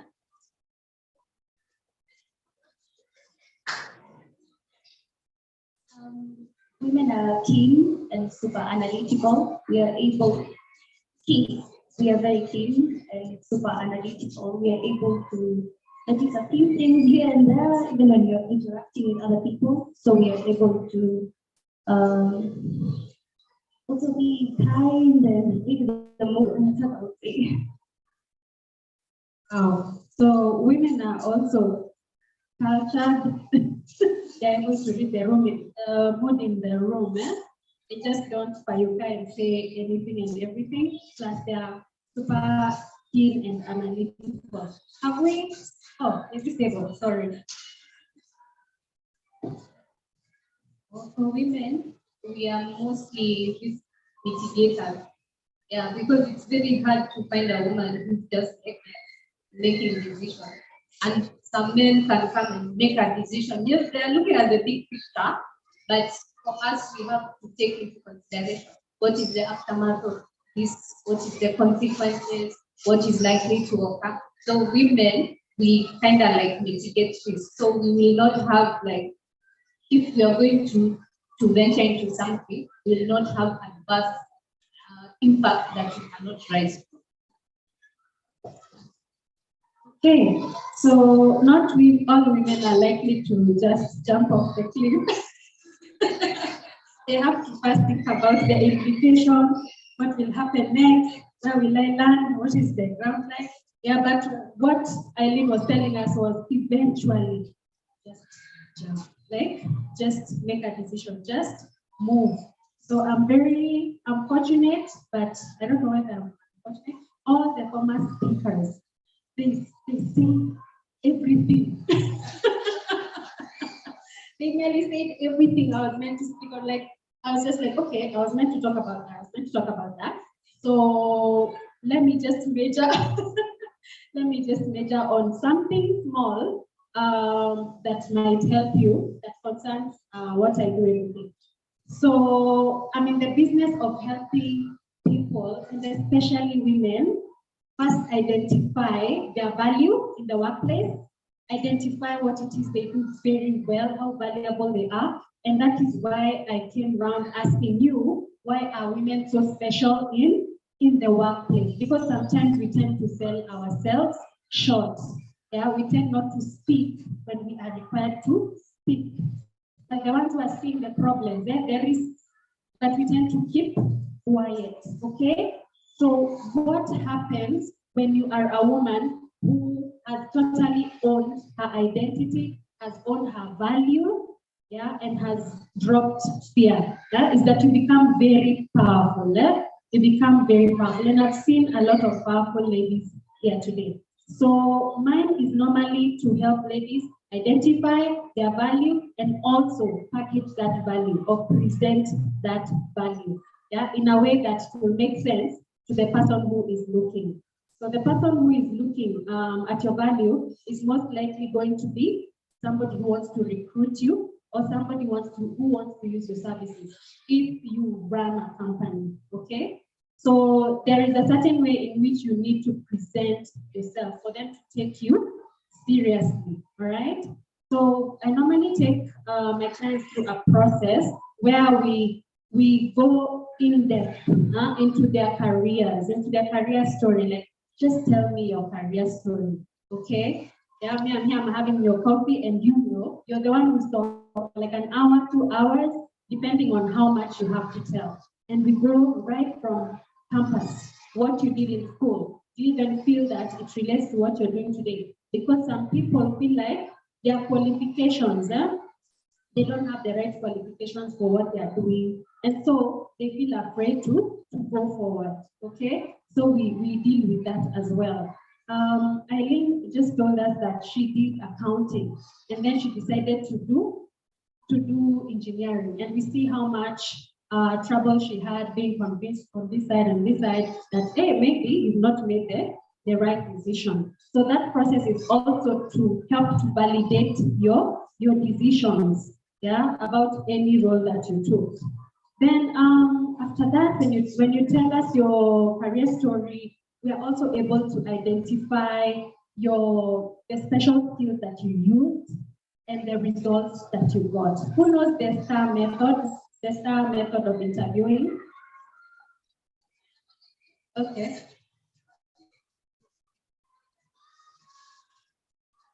Simply presenting yourself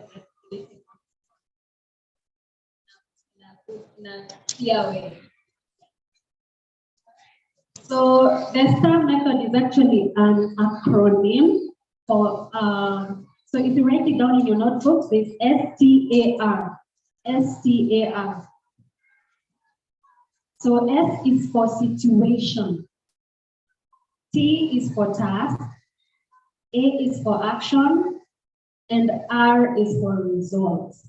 So for everything that you are involved in, when you're telling me your career story, whether you're looking for me to be your sponsor or your mentor, or you're looking for me to hire you, so you're in an interview situation, you need to speak about what situation that was you were in. What was the company going through at the time?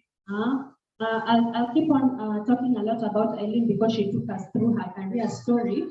So she said that when she went to Moko, the first thing she saw was form everywhere, like there was nowhere to pass, isn't it? So that was the situation she had to deal with at the beginning. So the task at hand was to make sure that everything is organized, there is safety, for one, she said, isn't it? What else did you say needed to be done? Yeah, productivity. They didn't have any data about what a successful day would look like. So she had to get that done. So those were the tasks on the ground for her. So what action did she take? Now, she didn't go too deep into that, but she definitely did something good that prompted even her boss now to want her to be head of operations, because instead of just being responsible for manufacturing, she organized everybody. She organized the operations without being the head of operations, okay? Then the result, what results did she get? So you always need to present everything you're talking about to an interviewer. You always need to present it like that. This was the situation the company was going through at the time. This was the task ahead of me. This is the action I choose to take, and this was the result I got. Okay. So that is what helps you to be on point in your presentations. And we really have to work on our presentations as women so that we can be confident. Eileen said that we must work on our elevator pitch. We must practice our elevator pitch. Okay? So you also must not only identify your value, but you must make sure that you keep reiterating it, keep speaking about it. Yeah? So that it sticks what it is you are doing, all right? Then the next thing about presenting your value is that you have got to get people noticing your value, okay? And how do you do that? Number one, among peers, like this. Don't drop your peers, always keep in touch with your networks. There are some founders here who have told me that they get jobs through their networks. So if you drop your networks, you're likely not to have your first clients, okay? Then there's also people you do not know, building networks with people you do not know. So now that is normally a challenge, especially for athletes, and that is something I train you on.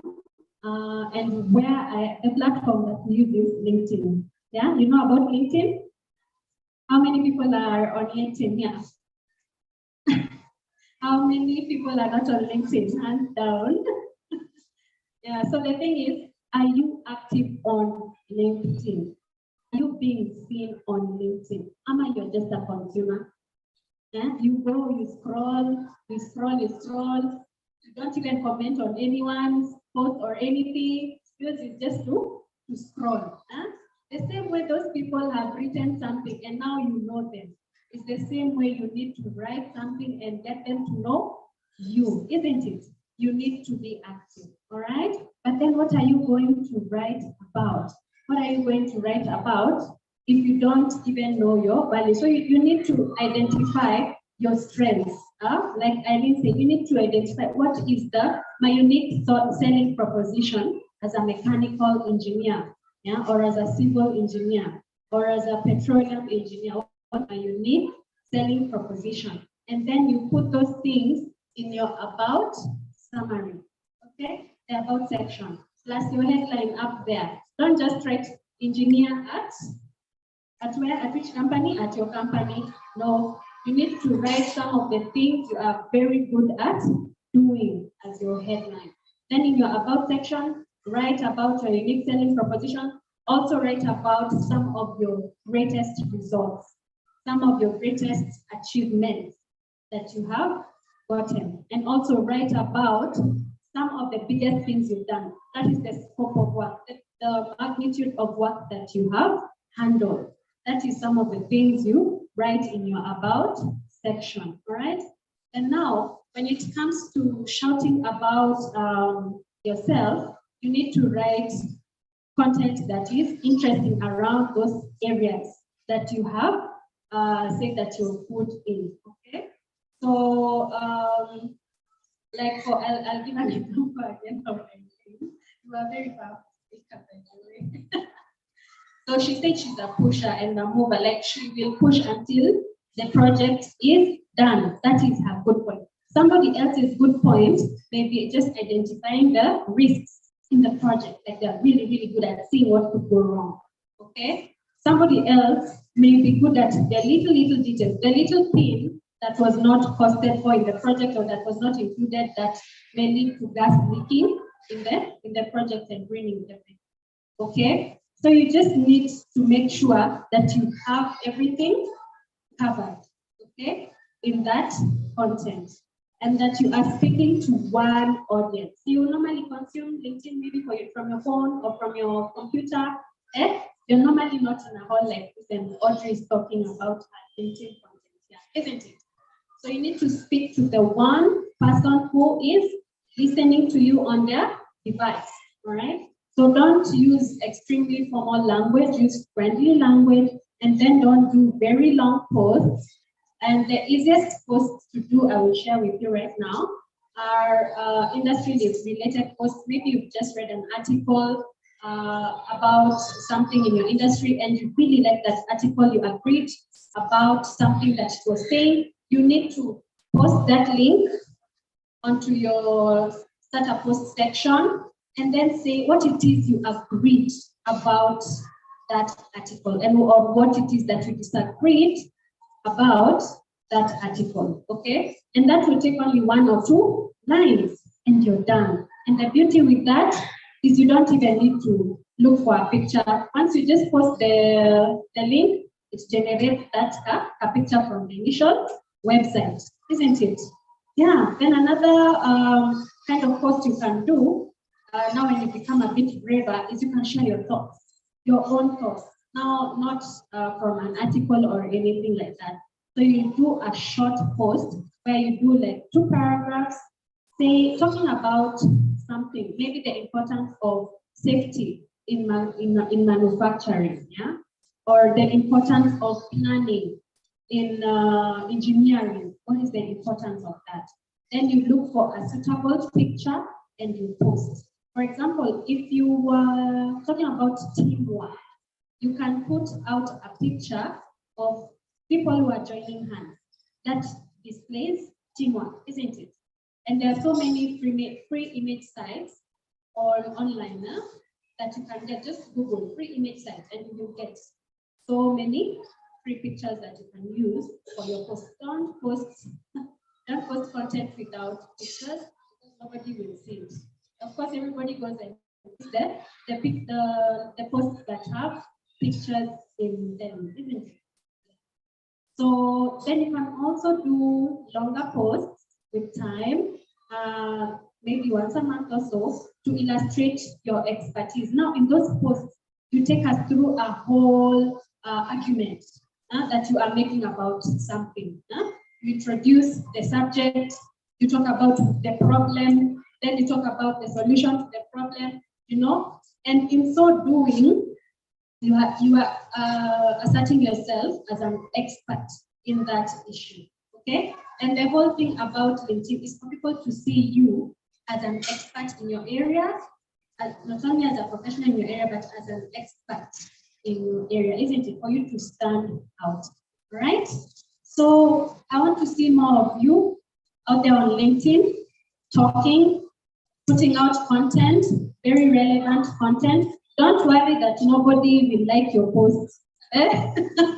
Don't worry that, oh, I didn't even get a single like on my post.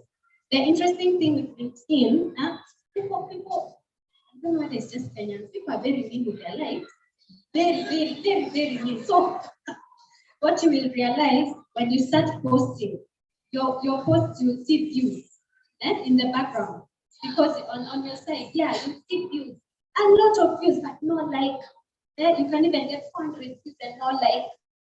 Okay? So don't be discouraged. People are still seeing your content. Okay? And the more you persist, the more now people will start not only knowing you, now they will have known you and say, oh, okay, that's Audrey. I saw her last time. Oh, okay, that's Audrey. Maybe they just saw my top and my face last time. They didn't even see my name. The next time they see me again, they're like, okay, that's Audrey. Then the next time they're like, okay, that's Audrey who works at, oh, happy HR. Oh, okay. Then the next time they're like, hey, this girl, she's really making noise. What is she always talking about? They go into my profile. They click through, they read about me. They look at some of my former posts. You see, so people have got to not only know you, but start liking you, then start trusting you, okay? So when they start trusting you, that means they think, hey, you know your stuff. This chick knows her stuff. Eh?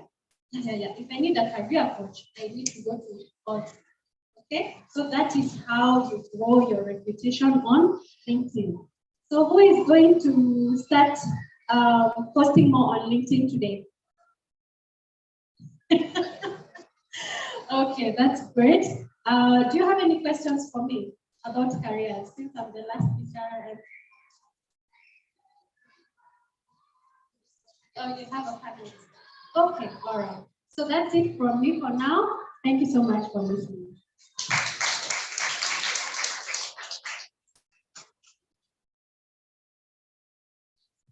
Thank you very much, Reggie, for the amazing presentation, for taking us through how to build our LinkedIn profile. I think she deserves the 3 factorial. Don't you agree? Okay. So I'd like to thank every speaker that have spoken today, and also you as our audience. You guys have been so attentive and so calm. So can you begin? Okay. So the next session is we are going to go for our refreshments just after. So maybe you need to use the washrooms as you are exiting. On your left, you'll find the washrooms there. Yeah, and maybe during our this time, if in case you have a question, feel free to jot it down. During after lunch, we'll have a session where you'll get your question answered. So yes, so feel free to go and get the question.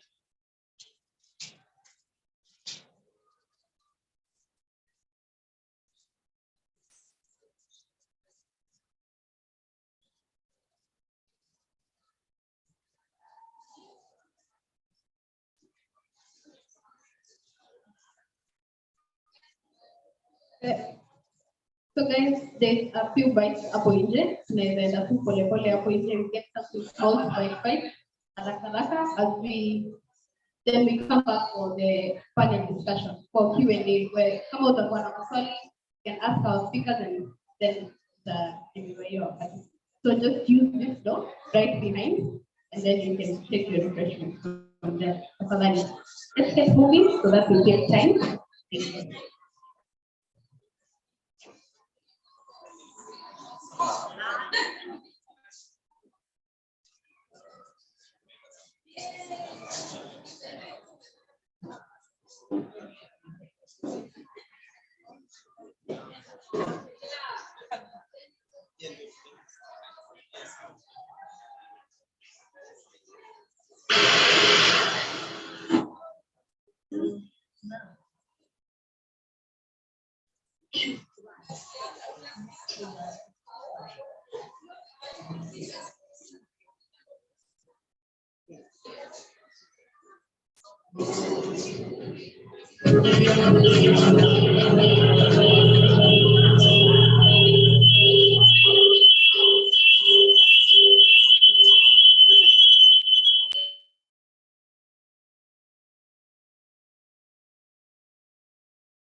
you'll start here, there, and then there. So check all the questions and the actions, and then you that's fine.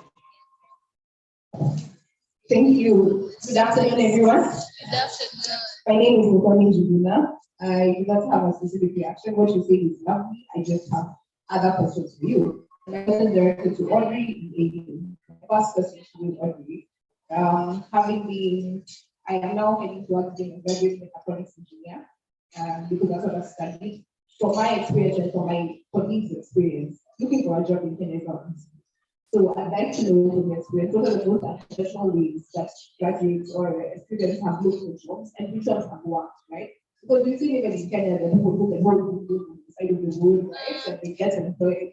And there's some method which don't work, for example. So maybe you can tell us a bit more about which methods work, which methods are meant to work, and which methods don't work. So my second question to you is what would you advise somebody who is looking for technical experience in engineering?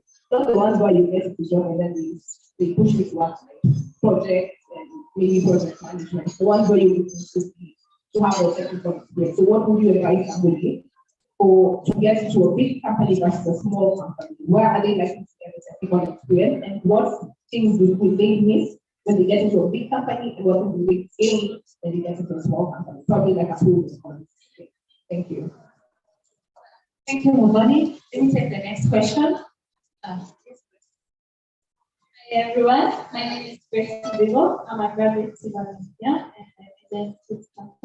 and I also run a startup.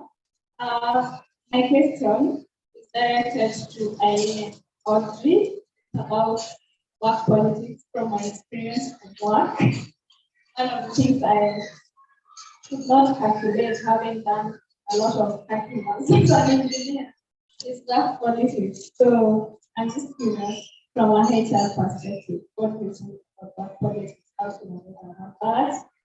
Same case to Ellen, what are these about that, the experience, the past, the dynamics, and also because even when I read this book, my friend, every company has its own politics. So I've just been curious and even been asking my HR people in higher in companies who I know about this question because it's sort of eating me up. Thank you, Grace. Hello once again. My name is Dorothy, and mine is more of a follow-up on what China does because in a job setup, I'm a cousin for the people. We find that the misogyny is spread there, and however much, because I'm not really talking about emotional intelligence, but at times it comes down to your salary, whereby because now you're a lady, and especially being a small-bodied lady, you find that someone is like, by the way, last month you said you did, this month I much started, but like because they feel like they are wanaweza kuangalia for lack of a better word, and because now they are in such a position, well, how do you handle that, and how do you go to the table and actually unakata story kama hiyo, you understand? And also next, because you find that these men are all of us know what happened to the lady, so sorry for her at Forest Road, because you find at barabarani, especially the conductors, the drivers, come a very good example in the morning. I was trying to work for a good matatu, a fast matatu, and then I passed one car. Then when I came back, the guy is like, Master, like he was so rude, and then I was like, you're talking to me, like, bro, okay. But anyway, you find that easy to however much you're telling us, as you assumed it to begin. And like the other day, a conductor actually hit me because he gave gari yake. Like I have a lot of Nikona fracas mini by then I'm a conductors. Because being a lady, yes, being a small-bodied lady, we are prey to such guys. Alafu anakuza wewe madam kuja twende kuja. Nimeshangaa bro. I would kama naenda kwa kuna corona. Like there's so much to consider, but if that holding you kataa kushikwa. Oh my God. Matusi, you will be float from Matusi from here to Timbuktu. But you get what I mean? Because at times I'm sorry to say this, but at times if they're safe than because adding per job, like in the job place, someone is like because you're the only lady. Oh, by the way, mama yetu hayuko leo, so having a child because you're the lady and you're desperate for that one. So where do you draw the line between these people when unapatana nao kwa barabara at work because apparently unapata you're like two ladies and you're the new lady. So unapata oh, don't think about how easy. You're like okay, cool, I think. But I hope you understand my kind of question. So yeah. Oh, awesome. So, thank you so much for your question. And I would like to maybe answer you in maybe the last question that was asked.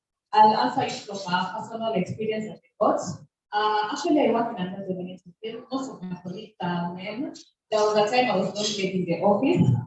And then our director, a lady, once told me, Lydia, don't even serve for them to tea. In our board of directors, she's the only lady. So she tells me, when we are in a meeting sometimes, we are brought for tea. And then she's the only lady in the board of directors of the organization. And then she tells me, the chairman serves me tea. I can't serve them tea. That's not really tea. We're unequal to them. So don't ever, even if you're late, you're my boss, I'm going to serve myself tea. No, I'll not serve you because I'm here as my people and I'm not doing my work. So that's what I just said every other day. Don't sometimes we take our female inside, like we go to a party, we want to start serving people. You're there as an intellectual and you're there to do your work. Don't ever cross that line and don't allow. And by the way you put yourself, the way you carry yourself, they'll just carry you the same way. So what I did, they're like, bro, let's go out because they know we are not the same. Make them know that you are in the same level with them, they carry you in the same way. Thank you. Now I will go back to the panel. The questions are so hot, so hot. Where do I start? Okay, job search. She asked, where can we get this job? She said she's a mechatronics engineer and she's getting difficulty searching for a job. Where can she get this job? And on the same place where the HR question, I'd also like you to answer this question of work politics that was brought about by Grace. How do you handle work politics from an HR perspective? How should I react? Because I'm doing that. What should I do? So maybe we'll start there and then we'll proceed with the other questions and the panel can also be there. Thank you.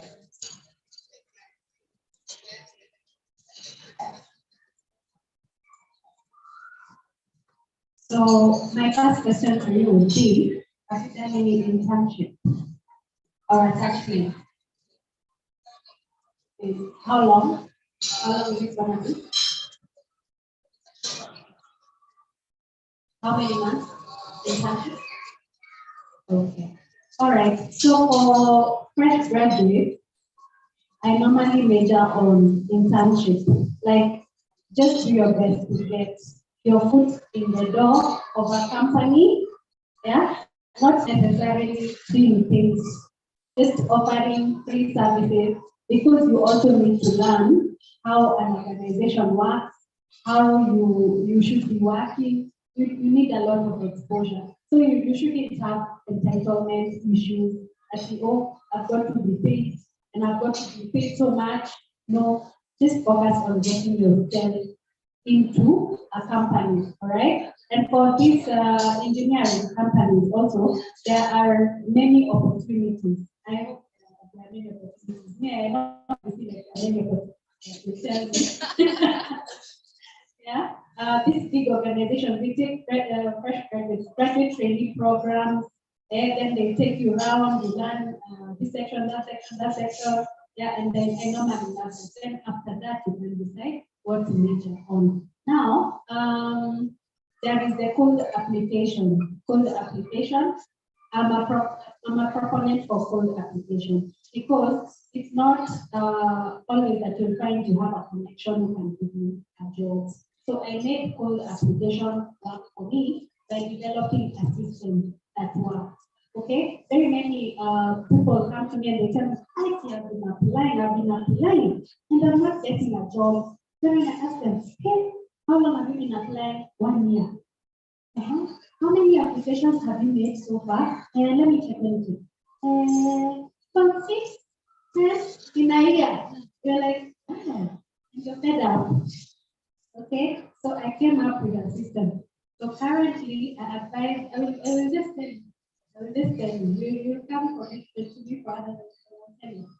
If you aim to apply for 40 jobs in a month, you will not miss an interview or 2. Okay, so those may sound like very many, but broken down into 4 weeks, how many jobs did per week? Broken down into 5 days a week, how many jobs are those per day? 2 on Monday to Friday, alafu Sunday na Saturday unalala, unapumzika. Like you make it your job to look for a job. Okay? You can even choose to apply. Asubuhi moja na jioni moja. Like just organize yourself, your best time. Then you go out and enjoy your day. Okay? Yes. Yeah. Then the other thing is LinkedIn, of course. Yeah? Branding. You need to brand yourself well. Yeah? Usisahau hiyo graduation picture yako, ile ulipigwa na kofia hapo for the next 5-10 years. No, you need to take a very powerful and professional photo. You see the way you normally see people who are on LinkedIn, you're like, hey, Uyo, no jokes. Those are the kind of photos you should be taking. All right? And I can coach you through that. You know how to take such a photo. I work with my clients, even when they're in studio, they're still like, I want to just check my in this hour. I will focus on 1 year. That's all you can have. Okay? So it's those small things, how you appear. If you look like a kid, so graduation hat, or you're just there in your Sunday best, no, you need to look very powerful. You need to look very powerful. So of course, even if it is your internship, make the most of that internship.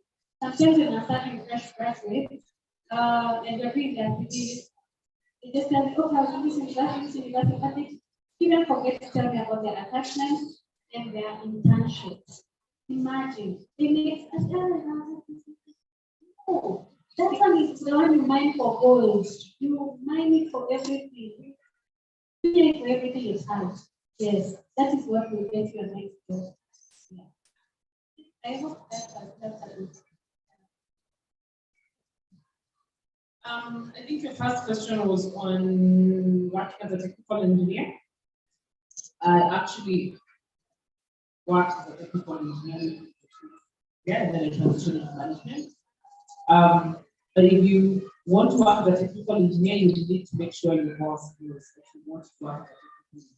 There's a lot of companies, especially manufacturing companies, or companies where they're hiring engineers.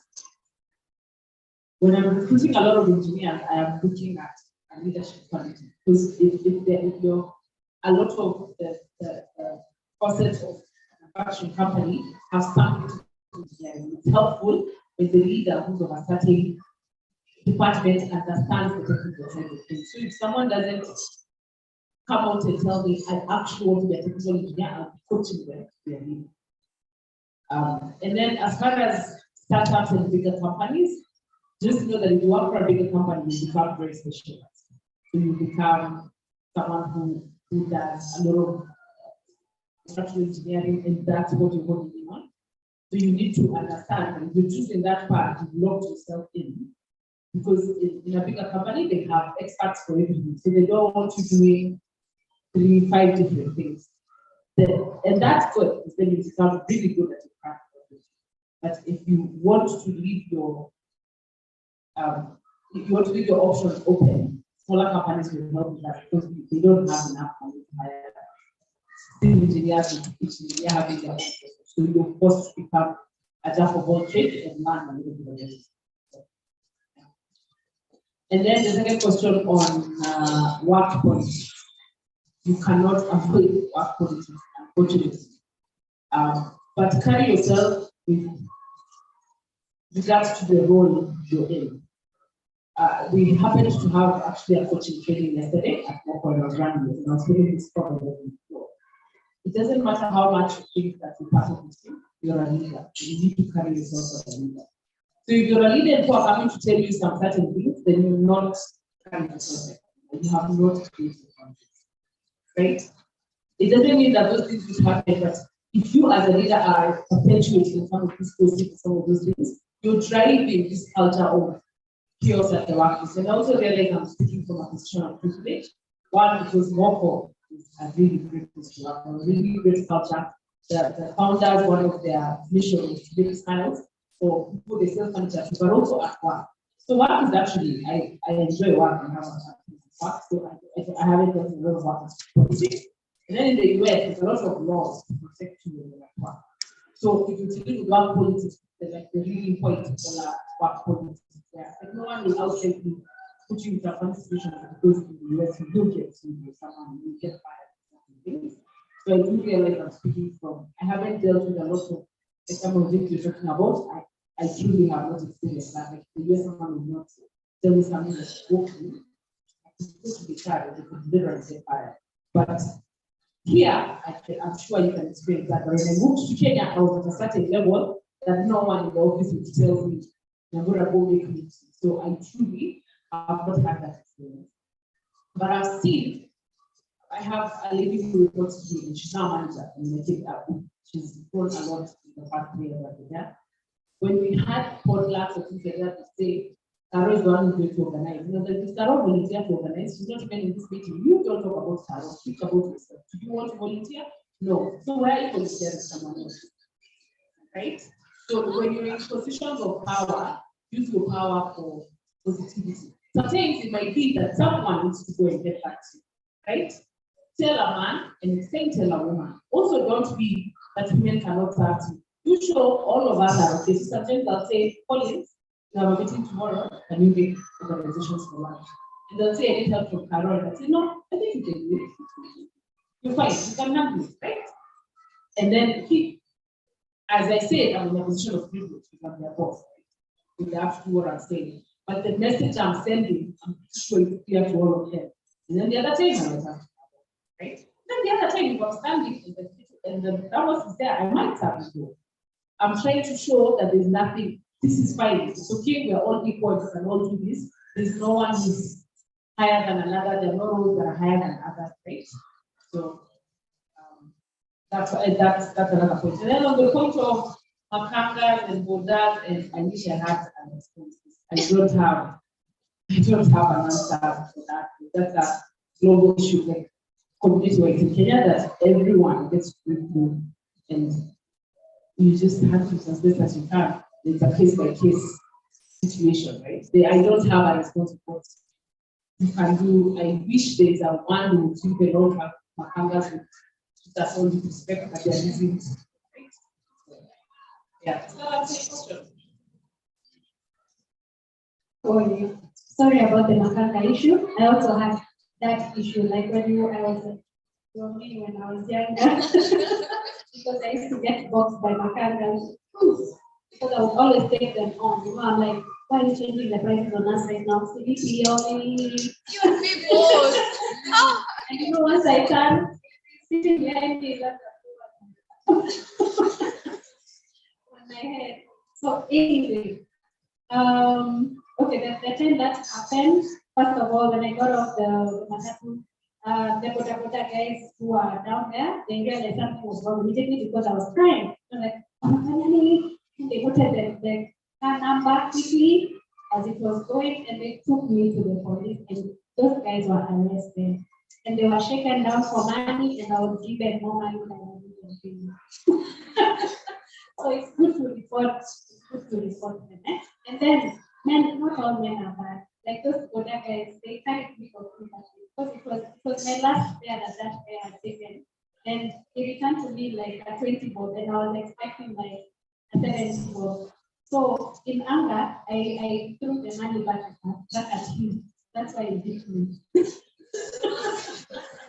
So yeah, at least they were arrested and shaken up. And I didn't even go to the police station again to get my rehabilitation. Because now me, I'm doing a job and we're very yeah, and I was happy that I done something positive. And I hope we get a person, eh? Work hard. Okay, on the issue of quality, oh my goodness, I am not good at dealing with organizational politics, and that's why I also fled employment. Okay, employment is not everybody's cup of tea because you've got to do two things. You've not only got to do your job, but you've also now got to do the politics around your job. Okay, so you can't just say, "Oh, I just work hard and just put my head down and work, and everything will be okay." No, no, no, no, no, no, no. Huh? There are others who are just majoring on the politics. You're doing all the work, then they're majoring on the politics. Okay, so it's never quite worked out for you very well. But what I will say is, first of all, the way you present yourself, you need to be seen. And how will you be seen? Your work is the one that will bring you to be seen. Okay, so you can't hope to be seen if your work is strong. Your work has to be super. It has to always be excellent. Okay, then you also got to learn to speak out for yourself, to speak up. Don't be afraid. You just got to learn to always speak up and not care what other people are thinking. Not what other people are doing, just use it from your mind. Who are other people? What makes them so important? What is it that makes them so important? So just forget other people. Say your piece. Okay? Just say what you need to say. Yeah, that is something that will help you to stand out in the workplace. And then whenever there is an opportunity to do something, say that you will do it. Okay, like a presentation, be visible. Okay, wakikuona. Your visibility ndio inafanyanga watu wanakuwa proposed when there is a special project coming or something else to be done. Like, oh, nani, you know, even the aspects in school, wanakuanga na kuna nani, wale wanashindanga kwa kila estafu inakuwa mbele, like be visible, don't be visible, right? Then the matter of being a short lady, I have a friend who's a short lady, and she is aggressive. She's aggressive. I think you can't talk her down. That is a specialty. You can't talk her down. And another thing she has done is she's very achieved. Amesoma hivi anataka PhD. Okay? But she said, like, she was doing a casual job, but she was very satisfied. A casual job for very many years in the government. But now she's one of the tenants. Okay? And then it's Doris Winnie. Okay? And she is so well presented. She always has meetings. Yeah? It's like really, really long years. The way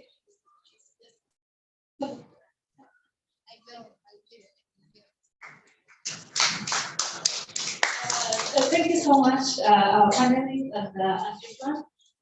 We are almost running out of time, and I would like to take the last round of questions. Yes, 1, 2, 3. So I'll start here, there, and there. Good afternoon, everyone. For those who don't know me, my name is Brenda Romo. I have a question, and I think it is the elephant in the room. Crystal was talking about mental health. Most people don't like to talk about mental health, but I have undergone something personally in the workforce. And this is a question to all the panelists, including the entrepreneurs. I'm also an entrepreneur right now. Many people suffer mental health in the workforce. And I will, Audrey, Crystal, and Ben, what is your experience with mental health? Because just recently we saw a committed system at the workplace. That should send a very big message, because there are so many places we have chosen to do it, but instead chose to do it at the workplace. Maybe you know the work that brought him to do it, but we will never know. But what I know from experience, there are so many organizations, charities in Kenya, where they don't have laws governing how organizations treat their employees. Like, for example, in manufacturing, we talked about work-life balance, Michelle left about it. For women, Canada is meant for men, it also has development. there's a lot of mental health cases. I've also been in a position of leadership. And there are so many of my subordinates who are going through mental crisis and I didn't know how to manage it. So I, for example, I knew you in a position of leadership, what steps and what rules and regulations we have in place for you. Or three, in HR, people, this is like a hotel. For example, in your employee, how will you handle this? What are the rules in Kenya regulations governing how employers should treat their employees? This is also entrepreneurs now, you have employees, and with them, what steps and what policies you have in place for mental health? Because right now, I'm sure Dorothy was talking about, I don't know if you harassed by the borders, but you see most of these things, they stem from maybe the workplace. You've been overworked, most people spend so much time at the workplace. Research has shown you spend so much time with your colleagues and employers than you do with anyone else. So we need to love our workplaces, we need to be safe, it needs to be a safe space. So this question is to all of you. That's order. Thank you. I'll take the next question, then we'll answer them as one.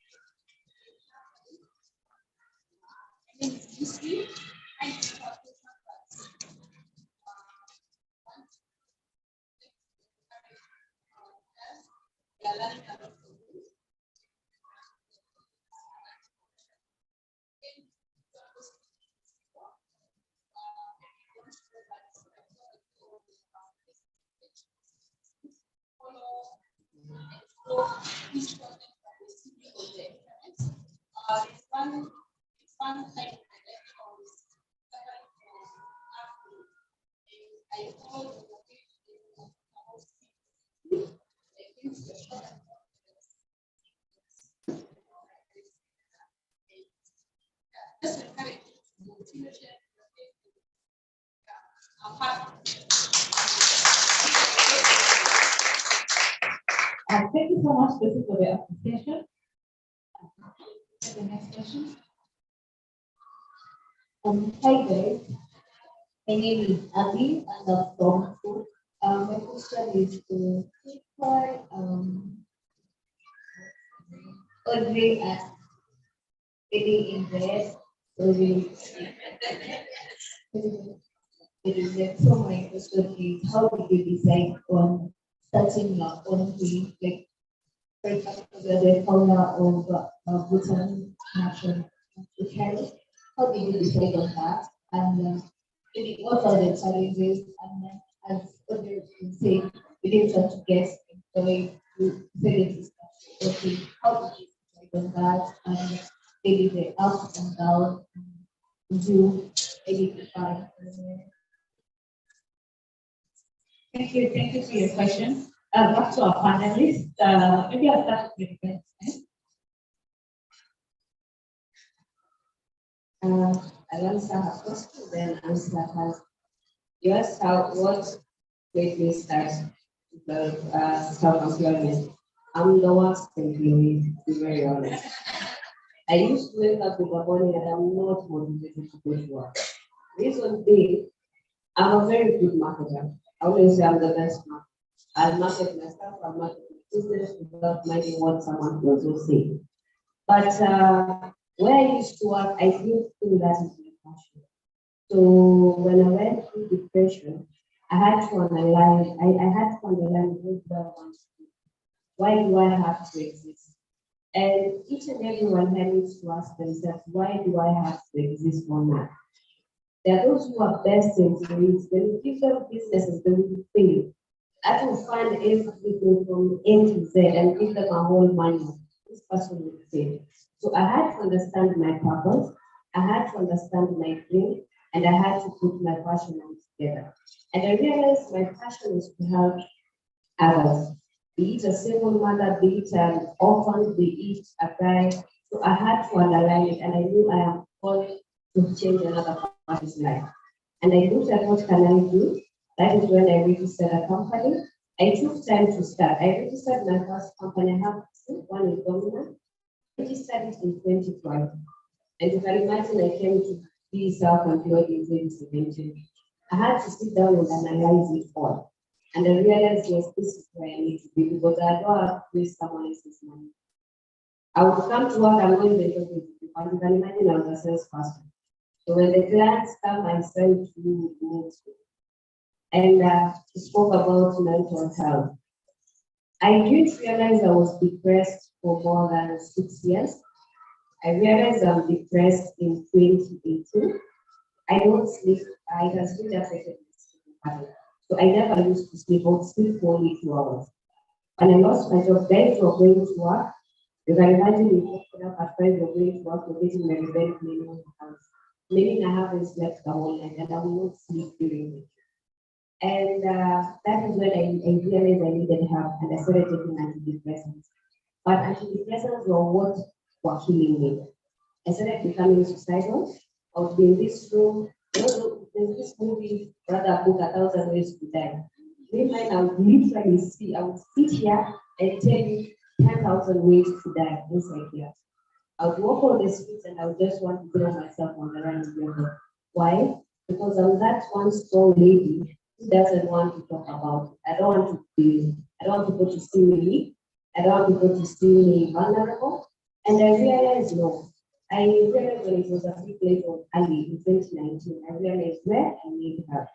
I have tried committing suicide the first time, then second, then third, then fourth, then. So the fifth time, I told God that in the living awareness, it must work. I have to die. So I came to learn most times people don't stop because they don't want to feel vulnerable. What do I do with my employees? I work with young single mothers, and all of us, you know, as ladies can be dramatic. The kipita, I say hi to her, and I will say hi to her. Umesalimia huyu, mbona mimi nitanisalimia? If I tell you, by the way, you did feel here very well. Penipenya anaangalia tu wale they are feeling as she has never come, like, okay. So I decided I'll be calling them each and every time. Hi, how are you? Are you fine? You know, most of the time we're told don't drink with your bosses, don't do this with your bosses. But at times, just straight a rapport with your boss. Because most people are affected mentally at work and at home. So if you don't speak out or if you don't create a good rapport with your employees, even if you're an employer, just spread that work. Go to work. We are so used to engaging people. Hi guys, everyone will answer hi because it's like a culture. So just go talk to them. Hi, how are you? If the employees call me every now and then, back at them they see their calls. I'm like, I see me because I know. As a figure, see once a day, but just give them that audience. A lot of people don't have that audience. And if you're here and you just see like a small sign of you being depressed, you're withdrawing from people, you're overeating, you're stress eating, you feel like you can't talk to someone. It's time for you to run over the hills. You need help. Don't feel embarrassed. I tell people, you see the way all of you are looking so amazing, so beautiful out there. And that is how your inner man makes you. Your physical health, your mental health is as important as your physical health. Don't put on that makeup, heels, nice, stilettos, and all that, but people don't know. None of you deserve to die for anyone. When I realized this life is much more important than you or than him or than her, I told myself, I'm not going, and I'm not going to die. The suicidal thoughts, you get relapse every now and then. It never goes away. It's something you need to learn to live with it. When you get the relapse, keep on reminding yourself, I'm not dying. God created you for a purpose. So don't let your boss make you commit suicide. Don't let your husband or your wife or your girlfriend help you commit suicide. Nobody is worth that. That is one thing all of us need to understand. I am not worth dying for her. She's not worth dying for me. She has a destiny. She has a lot of life she needs to change. That lady's life has been changed because of her blog. Her life has been changed because of how she is. You see, when you realize your purpose, you know what it is that. So for all the employers here, just create a rapport with your employee. Probably they might have a problem at home, they need someone to run. And it is good they run.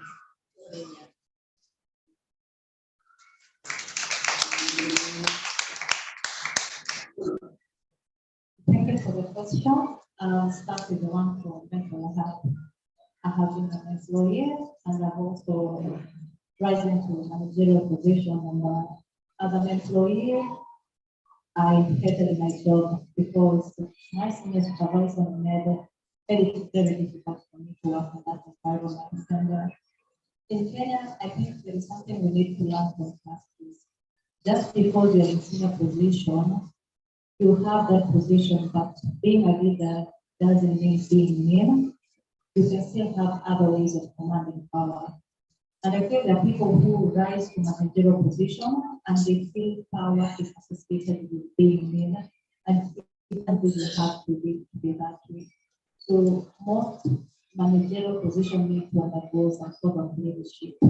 And also as an employee, it's never do that. If the working environment doesn't favor you, you can still quit. But at the end of the day, your mental health is everything. There is only one purpose you are placed on this earth to do, to take care of yourself. And if you fail to take care of yourself, no one will ever take care of you. And now back to the question on how I began botanic Mashwar. It's actually pronounced botanic Mashwar. It's a French word. I have been in this industry for a while, and all ladies here will attest one way or the other you tend to have skin issues. And skin doesn't have an issue. Skin is a living organ. It's supposed to take care of itself. And anytime you experience skin concern, be it hormonal acne that comes on the jawline, be it forehead, the acne, they are communicating a language. So while I was in employment, we usually used to sell them skincare, be it cleansers, serum, cleansers. And then when you're having hormonal acne, they can give you contraceptives. And one thing about contraceptives, you're not told the side effects of contraceptives. Maybe you have hormonal acne, you're at the age of 15, you start using contraceptives, yes, your acne clears. But who tells you about the hormonal imbalance? 3 years down the line, you're looking for a kid. You're having anxiety, you're having panic attacks, you're losing your hair. No one really understands what really goes into our woman's body. And one thing happened at my job place, and I quit, and I wasn't paid what I was supposed to be paid. And so I had a very good relationship with a certain Indian magistrate. So this day she calls me, "Oh, please, can we talk up?" And then it will upset my best friend. She's going to pay me for all the years I have worked here. So the Indian magistrate goes, what she did, she bought me certain receipts that I've never tested. And I took everything to the last semester. All along, she was observing me. Back in my mind of her, I was asking myself, is there poison in it? She was studying something in me. And she told me, I've always loved the tenacity in you. I love the way you know your craft. And if there is anything that has ever happened to her that is the best, is quitting your job. Because you have all that it takes to start a business. And we always have that fear. What if? I will tell you one thing, you can start business and it's going to backfire. But do you know how many talents lay there in the graveyards? Do you know how many singers are there in the graveyard? They only have that what if I tried. And so I tried and I formed the Botanic Mashwar. And what makes my company different is that I heal you through your skin. I can tell you if your acne is a result of liver, that times you're eating a lot of protein. The people who have lactose intolerance, they keep drinking milk, but that milk will manifest in rashes. So we are all about business of making money. So we're going to cleanse. They're not working because we're not fixing the root cause. And she has talked about sex age. As women, we have progesterone and estrogen. These two hormones need to exist. So if you're using the shorter, they'll give you contraceptive. But if you're using sex like the international way where you eat seed, you eat flaxseed, you eat pumpkins, and they're able to balance your hormones. Another thing is for your mental health, protect your sanity, to have quality sleep, to eat healthy. If only all women here knew the importance of eating healthy, the importance of sleeping, you will have your hormones balance. And we only see flawless face. One way to tell your hormones are balanced is flawless hair. Is you having great nails, is you having hair, is you being able to control your mood. The times we say people that they are not, maybe they're having hormonal imbalance, they're having low progesterone. People are stressed. There are people who are losing weight because of low progesterone. So as we live here, just make sure you know your hormonal profile, know if your hormones are balanced. And that's how I formed Botanic to take care of women in a natural way. In a natural way that ensure your liver, your kidney, your colon, and your hormones are functioning properly. And I sell this product that you are well versed to. I said coconut oil, what our ancestors used because we are Africans. You'll notice the rate of fibroids have gone high because we're using skincare products that are limiting our estrogen, breast cancer, endometriosis. Those are results of us using products that are xenogenic and they're imitating our estrogen that's giving us products. Use products that have parabens, they don't have parabens, they're safe, and they will not mess your hormones in properly. So basically, Botanic Natural just heal you through your skin.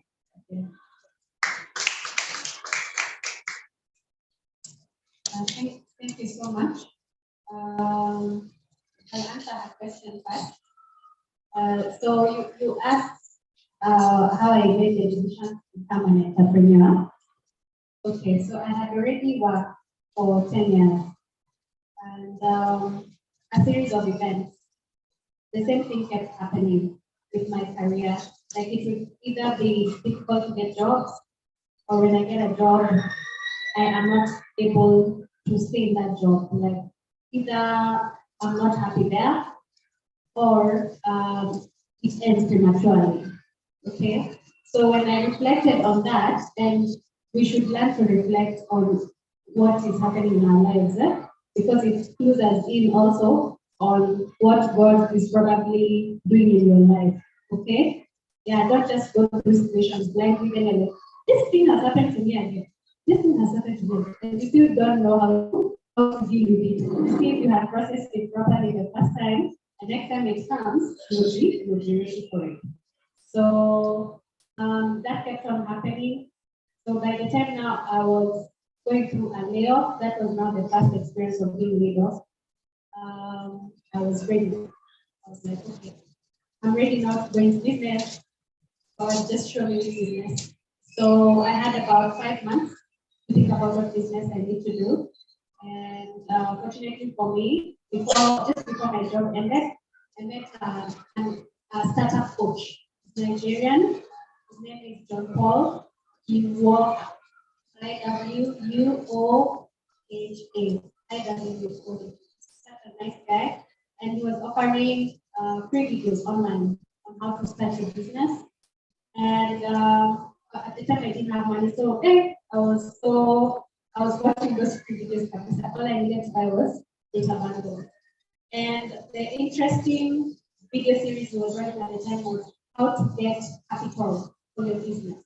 Right? And the first video is basically telling us that there's a lot of money out there waiting to be claimed by your business. Because a lot of people say they can't start businesses because they don't have money and they don't know how to get money and they go to the bank, the bank wants to give them money. It's not only bank that can give money. So I learned like over 220 organizations that can give you money. Yeah. Just when you talk about, like when you align yourself with their mission, okay, you get money from that. So, of course, at first I thought of starting a school, yeah, back there in our rural area. I'm married in Nyanza, and I know there is a need for technical institutions, because there are a lot of people drop off along the way. So, but when I looked at the amount of money I would need to set up such an institution, I saw that I couldn't afford it. Okay. And when I looked at these funders, they could only fund me after me proving myself for 18 months. Like I had to show them statements for 18 months. So then I said, okay, that's on the front. Then I was like, okay, I have to tell you what can I do. Then I prayed about it, and God showed me that I have my HR skills. Okay, because that is not anything like I can put on this table. Yeah, it's here. Okay, it is all the skill that I had learned, not just from my job, because I was not even in HR per se for too long. Most of my journey I had been in transit to HR. Okay. So what I was selling, what I packaged, what I sold is my lessons in looking for a job. Okay. So I had managed to get very many interviews, very good interviews. In senior places like at some point such people. Yeah. And that's what I packaged. Just how to get people to notice you, how to clarify your values so well that people just come to you. So you need to hone your craft. Don't just come out of school and say, I'm going to apply myself. Yeah? What is it that you know how to do so well? Yeah? So it's better to go into the marketplace sometimes and get some experience first, even learn how the workplace works, all the politics, all the things that spend 3 to 5 years.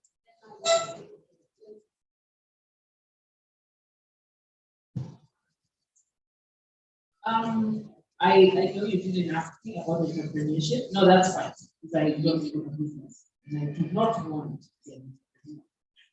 No offense to you guys. But I wanted to speak on it because I think sometimes we have a culture of that the pinnacle is being your own boss or being an entrepreneur. You need to know what it is to do that. And there's an entrepreneur, an actual entrepreneur, but there's also an entrepreneurial spirit.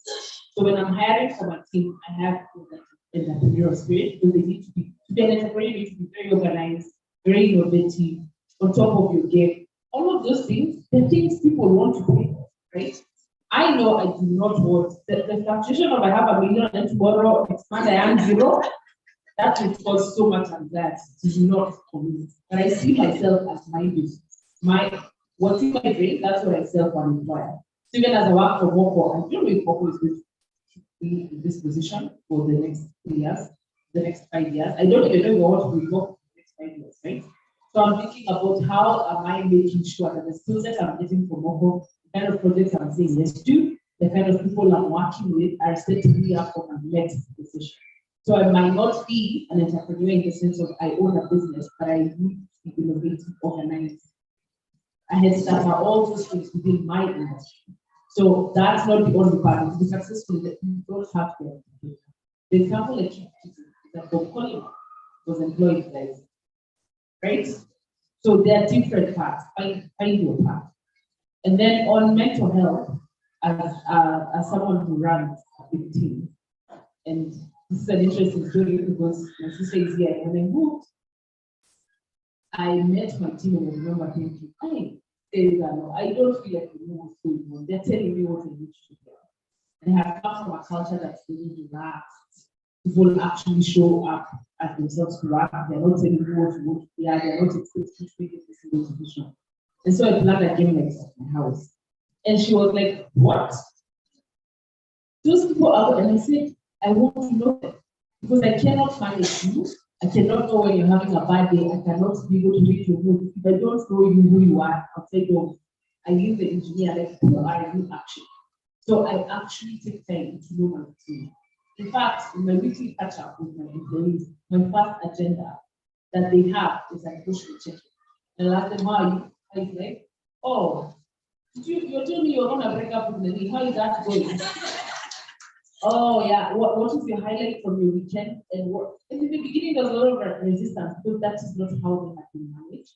And In fact, I tell you what I want to do that person in my team calls me for African man. I remember the first time he used to report to me and he said, "Oh, tell me your story." What story? And I told him, like, how did you end up here? He's like, "Oh yeah, I applied for work." I was like, "No, that's not much." Walk me through like your life, how, and you could tell he was so uncomfortable. He gave me like some very summarized, very quick, very detailed version of the story because he wasn't used to that. He wasn't used to being in schools like that. As I said before, I do realize I'm from a position of privilege because I am a leader and I can set the trend at my workplace. So as an employer, you can say to your people and advise them to take their full self work.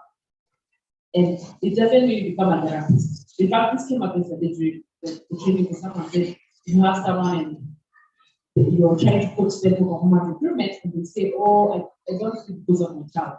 You're not a therapist. I'm still running a business where I have cost targets that I have to meet. So I cannot turn, we can't turn this into a therapy session and come and tell me you're not feeling well, you are depressed yesterday. Right?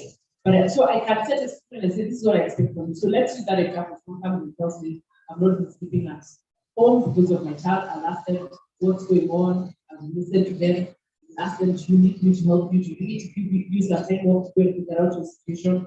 I will tell them I can help you in a way that in any way that I can, but you need to meet your child. Right? So I'll tell them, "Look, wherever I can work with you, I'll work with you. But I need you to be doing your job. You cannot be, just because I'm being friendly and I'm allowing you to bring your sister to work does not mean that now this is a relaxed place where everyone does what they want to do." Right? And also you need to get to strength. If someone is always a star performer, they're having a rough period because they're going through a divorce, it's fine. You can handle 80% efficiency for 3 months. Now, if they're consistently underperforming for a while, you need to set a boundary and think here on, this is not gonna work. Maybe you need to take a break from work for a year or something, and you can walk through that. The other thing is that as you get to know people and you actually allow them to bring their whole selves to work, you can give advice. You can tell them that you want to go see a therapist, right? You can go see a therapist. I am very good. You can go see a therapist as an employee. If you're not the employee, you're an employee, you are struggling with work, go see a therapist that might help you, give you the right tools to navigate your workplace. Because you might not have the luxury of quitting, right? But a therapist can give you the tools of navigating all the different things in your workplace in a way that does not compromise your mental health. So, yeah. Thank you so much, our panelists and everyone. Seems like I'll not really be able to take any more questions. And then, what do you guys think? I take one more question? Yes. I take one more question, and then I'll give the panelists one round so that as they're answering the questions, they also make their final remarks, and then we close the session. I think that will work for us.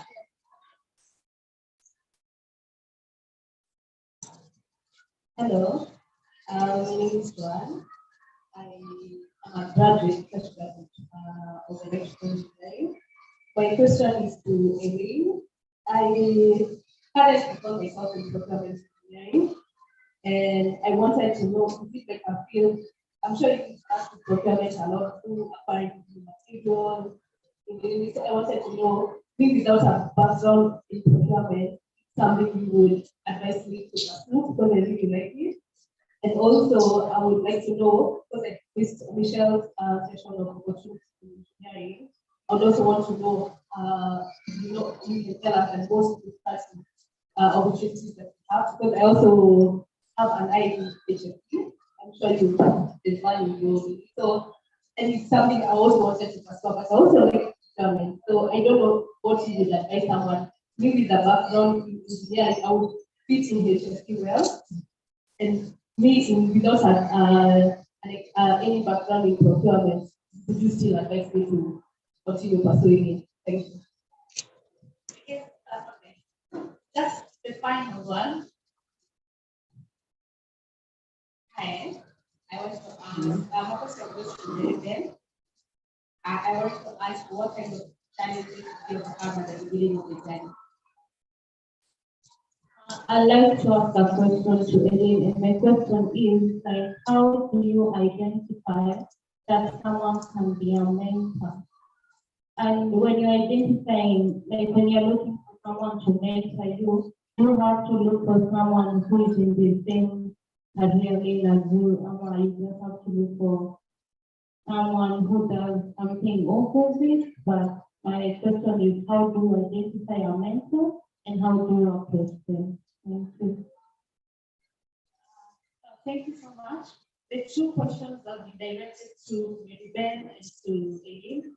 And as we mentioned, because of time, I'll give them the microphone to the panelists. They will answer the questions that are directed to them. And then from there, they will also be giving us their final remarks. So to Mary Ben, your question has been, your questions, you will get the questions that you were asked on probably what challenges you overcame when you were starting up. What maybe you can share a bit of your story. So that's what I got from the questions. And then from there, you can give us the closing remarks as we go through. And then when we reach to Eileen, Eileen will answer her questions and also give us her closing remarks. Thank you. So the challenges I went through the board was lack of finances. My company has never been funded. I've never been a grant, never been funded by family, never been funded by friends. And I remember the first job I did. I had a friend who was teaching me how to do procurement, not tailoring, I think, to be honest. So we did that job. My first, I gave out almost, I think almost 700,000 for the job. I was to get a profit of 350. Unfortunately, the guy disappeared with the money. And as if that wasn't enough, I did another job with him. And this time around, he went with over 1.2 million. So I was taken back to square one. I lost a total of around 2.2. So I went back to zero. And when I went back to zero, I never learned trust issues in business. So everyone said, calling me how stupid I am. And you know, when you were starting in business, not only in business, even in career, when you're scaling up higher, nobody believes you. Everyone starts disagreeing. So I just needed only one person, not just one person who believed in me. And that was my mentor. I met my mentor in a very weird state. I had lost my job in 2015. I was in a very violent relationship. I lost money, no connection with my family. I'm all alone in Nairobi, and I was tired. I could afford it. I remember after this, we got to came back to zero. So the only food I was surviving on was the baby and school. And I locked myself in everyone, including my neighbors, for almost a year. At that time, when I met my boyfriend, my ex, he wasn't working. So at that time, I was taking care of all our bills.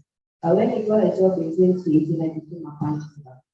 And ladies never allow themselves to be a punching bag for anyone. Literally, nobody deserves to be shot. I was being beaten because of 200. I stayed because I needed 200. 200 to buy the dairy, 200 for parts, 200 for my installation. And I remember I told myself, if I continue to stay like this, I'll die. So I would go on Facebook, look for events, and attend events. Not because I wanted to attend, because I needed to just a different thing. I was tired of the dairy and rather times I would be boring. I got so fed up. I would go to Eventbrite and look for events and show up. I used to show up and I sit at the corner because I'm a neighbor. So I would sit at the corner and just listen and look at the tomato. Then I would serve my food, eat only dinner or breakfast, and I would be done. And I remember this time when I went for that restaurant, I got to that room. Majority of the people were students. So nobody was understanding what the guy was teaching. And I was just there listening to him and he was giving us business opportunities. And I was looking at my time and I said, what am I doing? And the only thing that was there was water in a dispenser. And unfortunately, there was no food. I got so disappointed. But I went to him and I told him, this is me. That was actually 2019. And you know what? I just tried to commit suicide just the other day, June 5th, at 12 a.m. I've never forgotten. I tried committing suicide, but I decided to give myself a chance. And here's my profile. I just need you to help me. He looked at my profile, then looked at me as my dad said, "Let me think about this.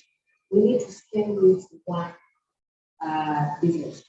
And that's one mistake we all make. If you're getting into business, don't do everything. Look for one thing that you can do, specialize in. Even if you want to do just shoes for women, let you be known for shoes. My slogan is I kill for everything and I kill hearts for everything. That means I kill pests and I clean the hearts of men from the pest. Now, you only choose one thing. I remember cleaning and pest control was the least to that profile. And in fact, I had cleaned as an associate for my previous company. And I told him, fine, I'll do cleaning and pest control. What do you want to be known for? I told him I want to be known for killing pests. And afterwards, after the deal I went through in 2020, I remember my mom used to tell me, nobody can do business, go look for a job. My siblings would tell me, go look for a job. There's only one person who believed in me again, besides my mother, was my elder brother. He was my uncle. He used to tell me, sister, where to Nangani, to that board. That's what he used to tell me. My mom would tell me, go look for a job. We don't know something about our African currency loans. So she would tell me, unachotapata kilo kama uko kwa biashara hakuna vile utapata. And I'm like, no, this is a good loan. And I'm like, you need to build a home, you need to do this, you need to do that, you need a lot. I used to tell God, give me my direction. Me, I'm born again, and I'll tell God, tell me what you want. And I remember every now and then I would be called. So when I told him this is what I want to do, we had to scale it down daily and control. If nobody shows up, another thing, you need to, if you're choosing on the skills, choose on a skill that if nobody shows up, if none of the employees shows up, you can get up and do it.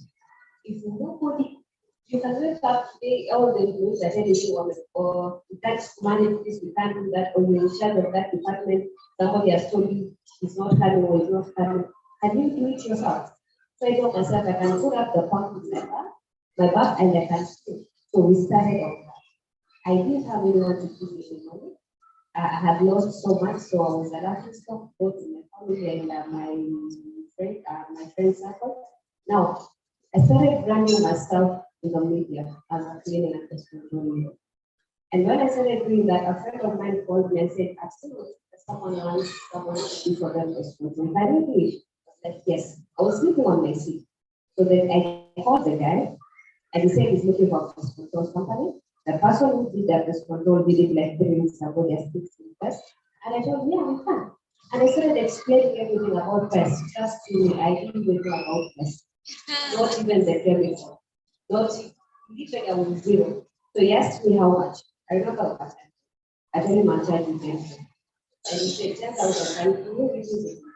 Then he said, okay, come on Sunday in the morning. It's actually on Friday. I don't have any money. I don't have pump. I don't have anyone to delegate. So I posted on Facebook. If you don't want to can do pest control, let them call me. A friend called and he said, I know someone. And then they need to call me. So I went back to the client and I said, you know, our rule is one, you need to pay 50%. The client said, okay, we sent the 50% deposit. On Saturday, I remember, in fact, it was Sunday morning. I checked on Saturday what do you do. Saturday morning, I went down to the with the guy. We bought apple, gumboot, pump, and I went to the agrovet. I had the big chemical and then she explained how we do it.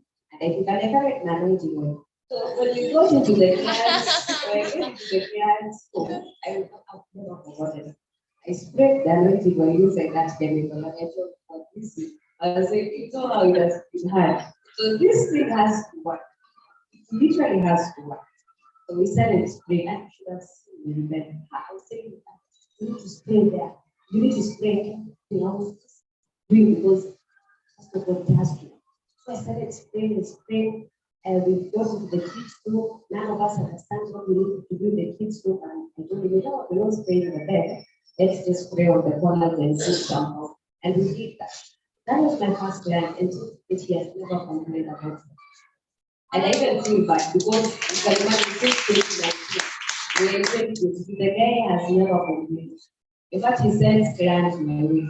And I used to do that, I would call my mom and tell her, damn, these other friends would tell me, no, really, not if you have to do this, go do it in Kisumu or do it elsewhere. You can't make it. Then, you know, if there are those friends of yours who want not to send you job opportunities, I will send you job opportunities for something I'm not even qualified. Me, I look for jobs. Not I have.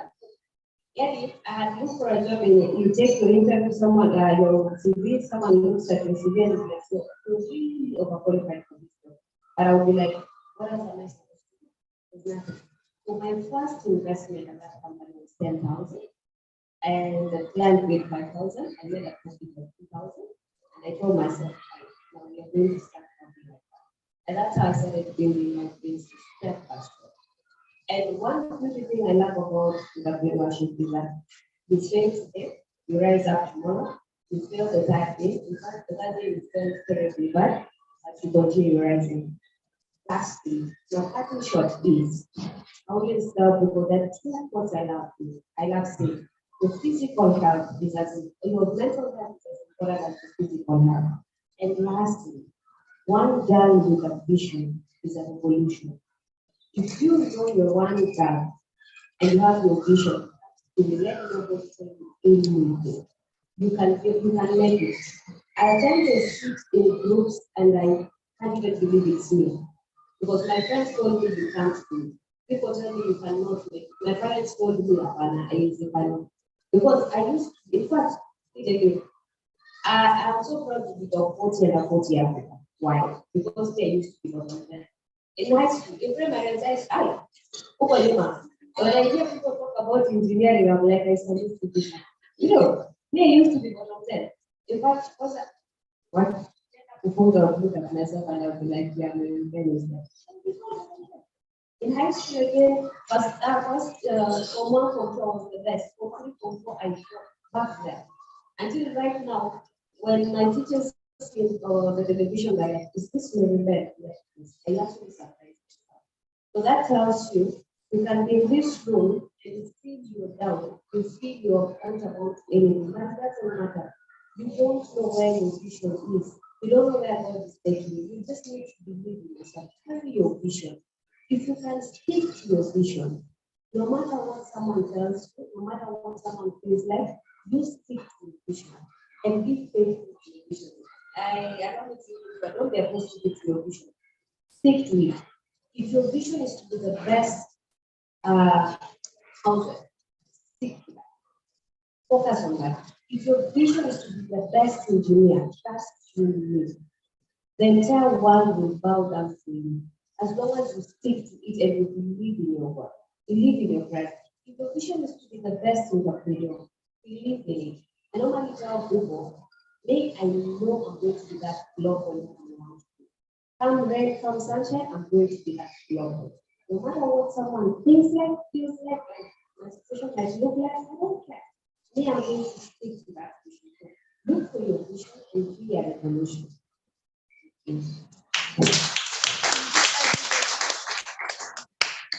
Wow. Just to echo my brother, to say that your mental health is as important as your physical health. And if you suffer from depression and anxiety, you always see a therapist. And one thing I also learned from Michelle Obama, not to underlook the work of a therapist, but most of the time there is nothing they do to heal you. You'll be there talking for 3 hours. The final question she or he will ask you is, what are you going to do about it? It boils back to you. What are you planning to do about it? And there is this something I call river of life, and I know nobody has ever asked you to do. I want you, as you go home, to do this thing called river of life. Go back the day that you remember, even if you remember yourself as a 5-year kid. Start talking about it. Maybe at 5 years, I went from a primary school to class 8, then for class 8, I did this, talk about the journey of your life. And when we talk about the story of our life, you will notice the disconnect. We want to heal the inner child because most of mental illness is brought about healing the inner child. We have women who at a tender age wanted to be engineers. They wanted to be these powerful women, but along the line, something happened. Someone might have told you, it's at 5, people imagine that you forget that, but it's stick to you. So we're going to do this thing called healing the inner child. We're doing river of my life. You're going to take a step back to your life, even if you remember from a 4-year-old. Then start thinking, healing the inner child. Embrace the inner child. Thank you. Are we still awake? Yes. Okay. So you've been such a great audience. I've also learned so much from you. And I just want to remind you that you're special, that no, the next person will be more special than you are. And whatever you have to say, just stand up and say it. I'm always training my clients to speak as simply as possible. You know, don't feel like because you're talking to the CEO, you have to use more special words. You speak simply, get your message across. That's all. So many people say so many things. I don't quite remember the questions. I think one was procurement, going into procurement. And what was the second question?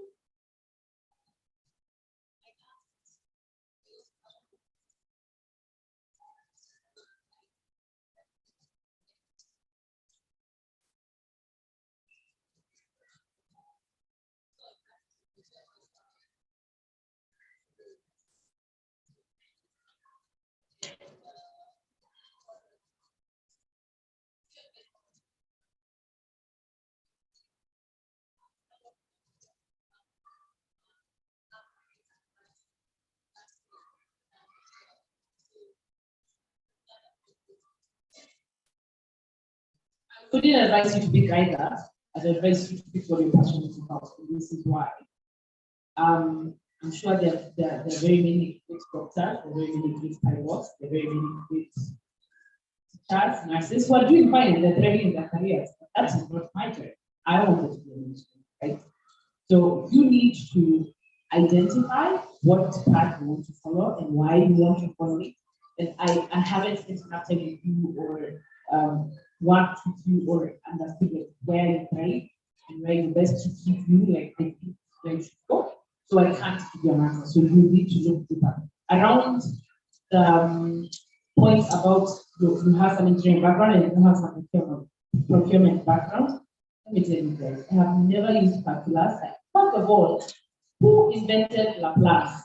Who has used Laplace in their work? Right?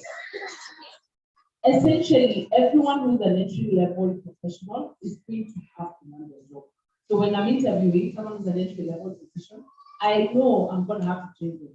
I don't think they're at the top of their class. I'm going to have to train them. So what employers are looking for is your aptitude for learning, your willingness to learn. Because you're going to have to learn, whether it's engineering, whether it's procurement, whether it's regardless of the field you're getting into, you are going to have to learn.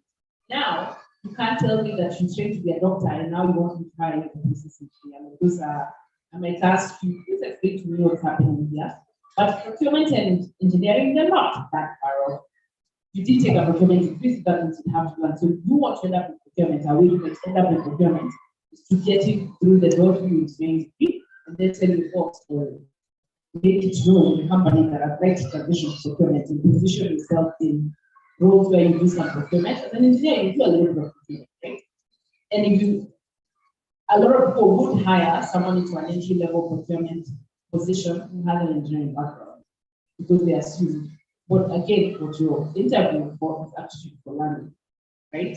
Procurement is not it's not like being a doctor. Like for example, we cannot hire an engineer to work as a doctor. But procurement, you're gonna have to learn the industry you're in. You're gonna have to learn the market you shop for, the international procurement, and local procurement. Regardless, even if this person has done a procurement degree in school, it's very theoretical. They don't understand the specific things about the company. So if I was hiring and I had an engineer wanting to procurement, I'd give them a shot. is entry level. So the answer lies with you in what you want to do, why you want to do. And then the other question was on how to get a mentor, right? I want to debunk the idea that there's a specific person who's a mentor. In fact, I wish I could find another word other than a mentor, because how we have used the word mentor is this senior person who we have a conversation and walk away saying, now you're my mentor. That has not been my experience. In fact, all my mentors, we never sat down and said that now you're my mentor. I just identify people who could solve a problem that I had or could advise something that I had a question on, and I approach them and I ask them the question. This is the problem. I get a lot of LinkedIn DMs that are very general. Like, can we meet? I'm trying to think about how to phrase this. Can you imagine if I responded to every DM that wants to meet? It's impossible, right? So if you are going to craft time out of someone who's busy, it's not even about level. If it's someone who's at an entry level position that you want to ask them how they got into that, you have to articulate very clearly what it is you want him to accomplish with interaction with them. Better yet, if we can give you this through an email or through a written word, you want to make it very easy for them. In fact, you can have fill in the blanks, because you're the one gaining in this part interaction, right? I don't know you, I don't know what it is I'm going to do for you, I probably am very busy. So I need to put in the least minimum effort. So you need to create this conversation or this forum in a way that you get the most. And then over time, as Greta was speaking about, if, for example, I respond to that DM, and then I start seeing, I'm like, oh, who is this girl that keeps, like, I'll go to your wall and I'll be like, oh, this is pretty interesting. The next time you reach out, I'll probably engage more, right?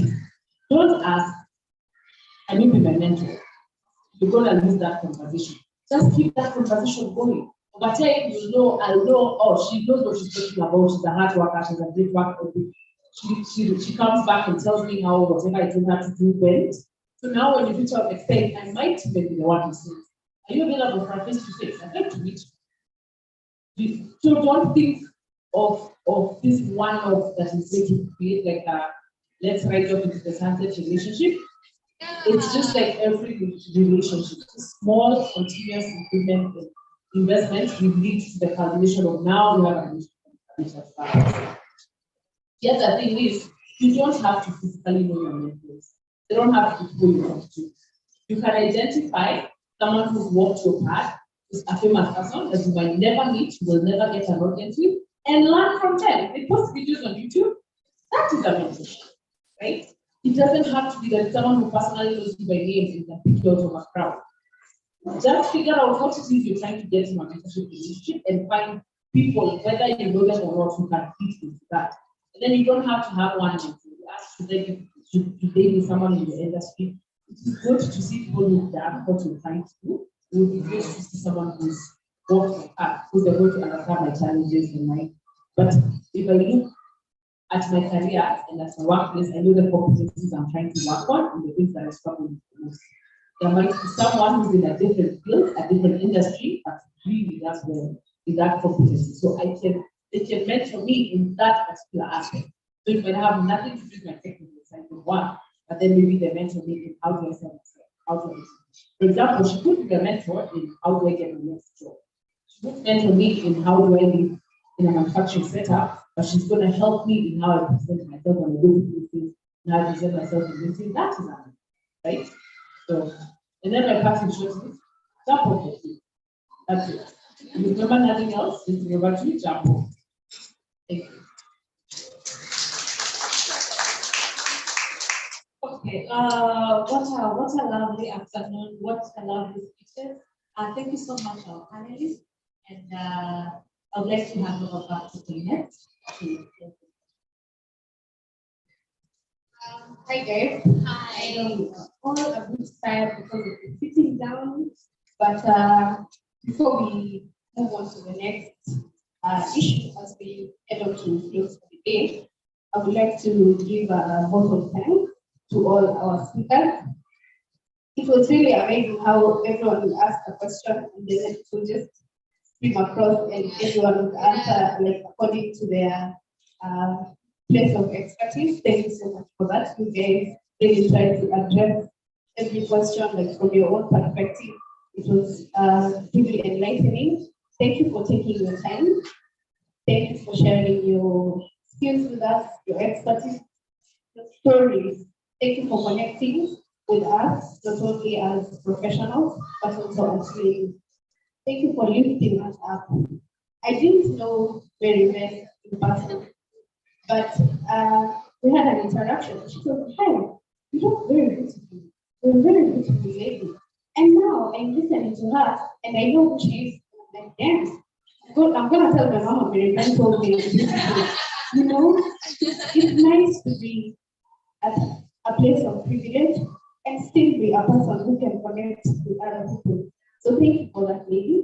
Thank you for you ladies for listening, for sticking to almost the end of the event. Thank you for our guys, the sound, photography. Really appreciate you guys taking the time. Brenda, thank you for planning this event. It has been amazing. It has been enlightening. I'm sure a lot of us have learned from it. So in light of that, I'm just going to welcome Brenda and Dorothy, who are the ones who organized this event. They can tell us a bit about being the engineer from Brenda, and Dorothy will tell us a bit about Rotaract. And then when we finish, we're going to have a small street dancing session. We're going to do it fast so that guys can get back to their homes in time. It's going to be an amazing day for all. All right, so thank you so much to our panelists. We can go back to our seats. Guys, please give a round of applause to our panelists. Thank you so much. Hello. Hello. Very good. Tuendelee ama tusiendelee? Tuendelee. Ama tusiendelee? Tuendelee. Hata leo tusiendelee. Yeah, next time we're going to continue until maybe our cocktail session. You know, we want to open a bar. We're inviting us for a bar, you know, that we need one. Have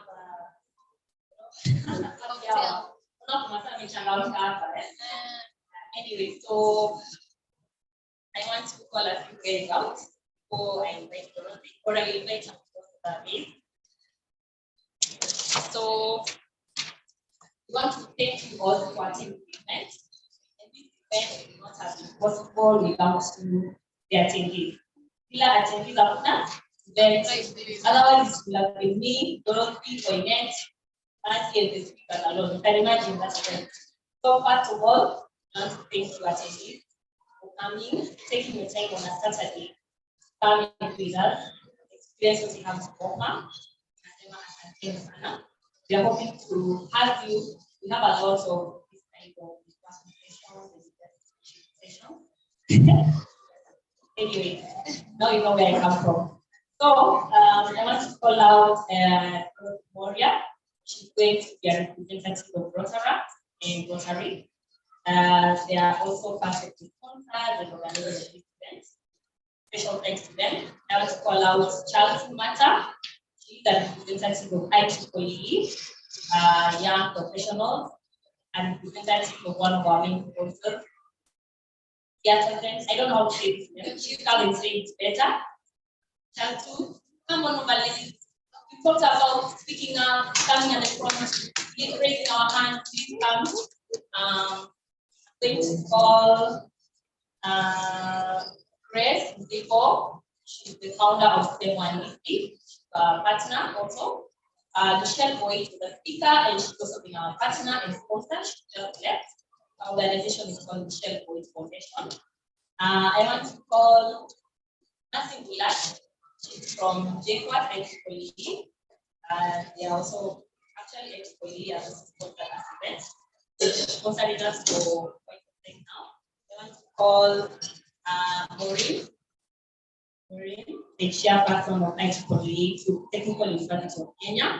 I want to call Wakatune from IEEE, University of Nairobi. They were our volunteers. They did a lot of work. Wagatune and Sharon, please come over. They were in charge of the registration. We want to give a special thanks to these ladies. They were actually, the sessions that have been very short and very tough for them. They are also engineering students, but they've taken time out of their busy schedule to be able to help us and volunteer their time to make this event a success. I want to call the millennial environmentalist, Sherry, come over. They are part of our sponsors and they sponsored us with trees, which are going to use for the plantation. Okay, we have another sponsor, Festo. That is a German company, but the representative was not able to come. So we just mentioned them. Special thanks to Festo for sponsoring this event and for being our long-term partners. Thank you so much, ladies. So for now, this session I'm going to give them each 0.5 minutes because time has really gone. Who's that time keeper? 0.5. Yes. I want them to just say their names, they say what they do, and something about the organization. For the students who are here, I think Polly is going to talk about something. For those who were asking about how to join Rotary and Rotaract, Dorothy is going to touch on that. Hi everyone, I think I introduced myself before. I'm going to do it again. I'm Grace Muzivo. I'm graduate student. I run my own startup right now. And also a co-founder of Chamber which is an inspired organization that makes us help to take experience. So our conversation revolves around science, technology, and it's really an honor that you mentioned that. Thank you. Hi everyone, my name is Chaltu Marta. So I'm actually finding out she's in a startup right now. She's a really good friend. She's the founder of STEM YDC, which is one of the mentorship groups we started when we were in campus. And I think the most work we have done to find mentorship. So thank you, Grace. So I'm Chaltu Marta from WGC Energy Solutions. Oh, and my name is Chaltu Marta. I should have said that a couple of times just to make sure I captured. Yeah, so Grace hasn't mentioned, but we were recently nominated as the, we were told we need to own our titles. Yes, we were recently nominated as 100 Africa's most influential female engineers. I know. Yeah, I show up in Spanish. You did short, you know. Yeah, so it's 20 people doing great things in this world. Yeah, so we're happy about that. Apart from the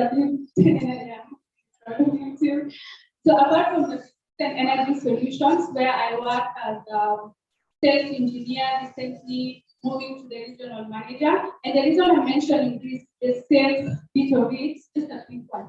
The lady who asked about working in procurement, my God, marry those two. Get them married together if you have that aspect, because I think as engineers, a lot of time, you think you only need to be engineering or this other thing, but the fact that you can bring those two things together makes you an even more valuable asset to the company, you know.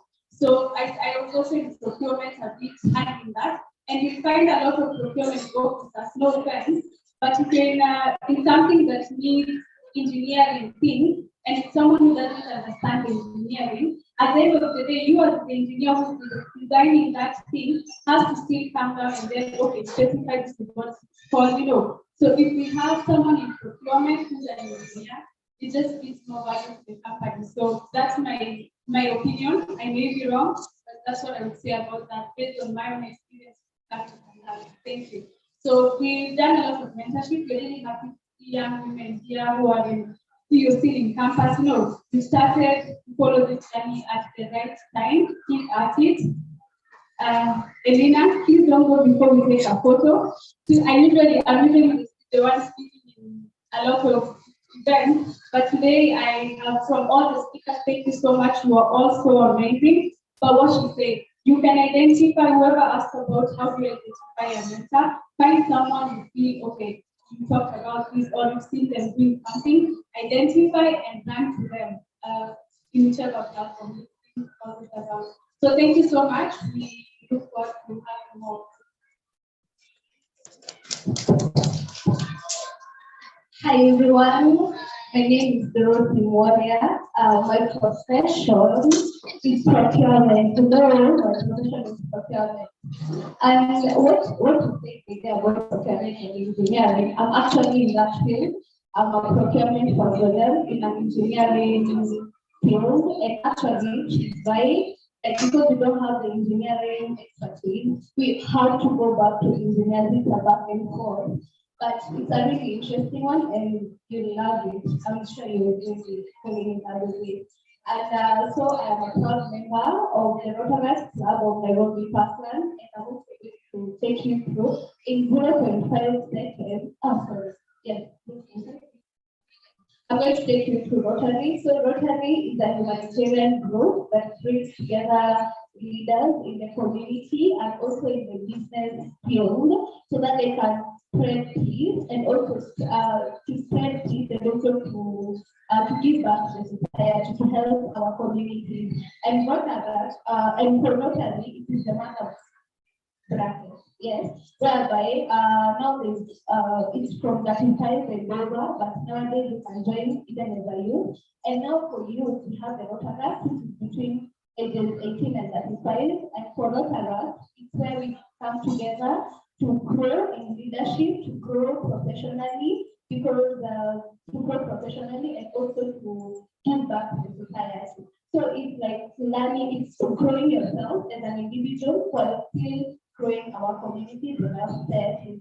And with that said, for you to join Lighterz, I will interact with most of you, and I will get your contact so that based on where you live or based on where you work, we can at least point you to our club near you. But for our club, which is the Lighterz Club of Nairobi Parkland, we meet on Wednesdays at 6:30 p.m. to 8 p.m. And our mother club, which is the Rotary Club of Nairobi Parkland, meets on Friday, 7:30 a.m. We are Alibaba.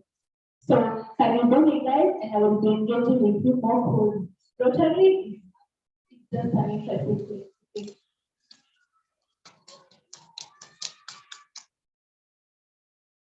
And also, come next month, which is in April, we also have a project whereby it's geared towards the female genital mutilation.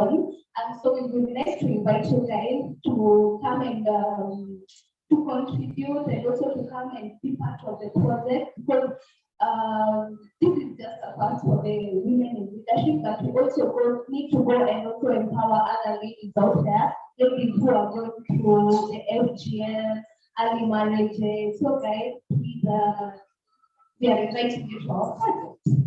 Yeah, thank you. Hi guys, my name is Mercy Relax. I'm fifth year in Malisa, but fifth year petroleum engineering student in case. I'm also a member of IEEE. So IEEE stands for Institute of Electrical and Electronic Engineering and Petroleum. But IEEE is quite diverse. With IEEE, you get a lot of opportunities to get mentored, to learn, to volunteer. As you can see, I'm here. I couldn't be here if it wasn't for IEEE. So we really, and again, it's not only for students, but also for young professionals. So I don't know, the lady was, I think she said she did electrical engineering. So you can join IEEE, yeah? So it opens for everyone, and you get to learn a lot. So maybe we need to know more about IEEE. You can find Martha here and also Grace, the members of IEEE and Chris. Hello guys. Good afternoon. Good afternoon. My name is Maureen Shefimoy. I am an electrical and electronics engineering student at Technical University of Kenya. Also the chairperson for the IEEE Women in Engineering, Technical University of Kenya branch. Honestly, today I'm impressed. Thank you very much to our speakers, This was really amazing. I learned a lot. And honestly speaking, I want to go back the same. I'm much more empowered, and I won't really speak much about IEEE. Maybe whoever wants to know much about it can reach out to us, can reach out to Martha and everyone. She's the vice chairperson for IEEE Women in Engineering Senior Section. And before that, I'd like to pass greetings from our IEEE patron, Dr. Mary Ahuna. She's been following online, and also from our Women in Engineering patron, who's also the chairperson for the Kenya section, Jerry Laroya. She wouldn't be here because of unavoidable circumstances. Thank you so much. Hello guys, I won't take too much time. My name is Wagatina Ola. I am the chairperson of Women in Engineering, affinity group at the University of Nairobi. So basically, we create a space where women can venture to STEM courses, and we want to check on the things that we have done, me and my fellow students. Check out our LinkedIn page, Women in Engineering, your activity group. We see all the work that we've done. We are thankful for this. Thank you so much. Hi guys. I'm students,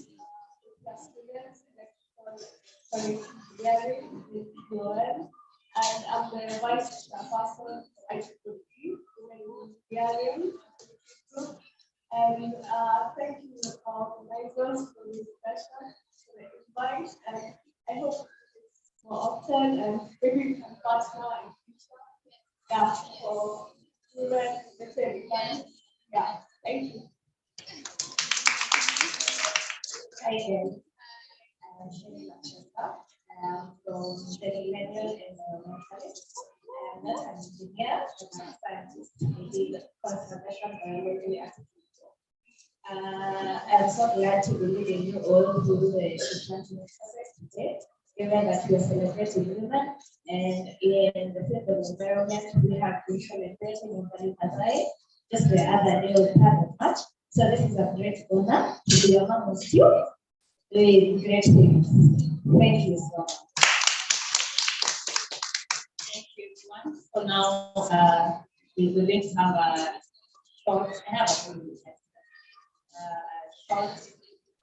short session. We are going to now we are ending the event now. Thank you all for coming. We are going to plant our tree. We have the gardeners from the club. They've been waiting for us quite a while now. So they're going to guide us. We're going to plant the trees. We're going to celebrate Wakari Madai. She was also a scientist. She was a woman in power. She was a Nobel laureate. She was a Kenyan. You know, she was all these things that we come here today to celebrate and commemorate. So we are going to plant a tree in her honor. This month, to me, I say it's the month of everything women. It's Wakari Madai Day. It's International Women's Day. Also the day for engineers, the month for engineers, which we as women engineers are celebrating. So ladies, this is our month, and to at least to finalize the day, one day when you come back here, you're going to remember that there's a tree planted somewhere, and you can show your children. That is the only thing that is going to remind you of women. Yes? Our performer asks you to kindly stand up and you follow the gentlemen. They are going to lead us where we are going to plant the tree. I will urge you all to plant a tree back before you leave. Please plant a tree, water it before you leave. Thank you so much, and have a good day. May you be blessed. Just before we leave, I will ask all of us to come at the front for our group photo, our final group photo. Yeah, please. Time is running out. I know we've taken the whole of the Saturday, but isn't it wonderful and fun inside? Yes, please come forward, everyone.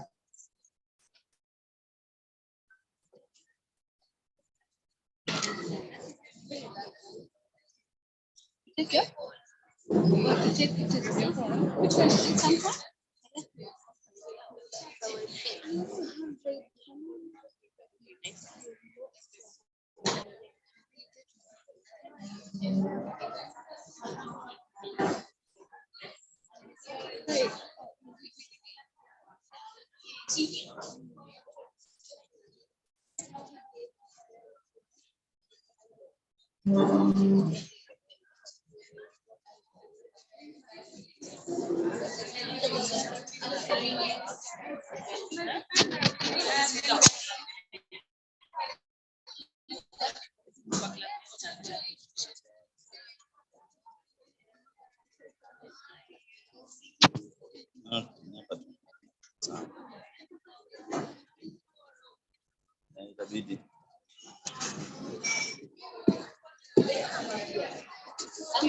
Boss, need to talk.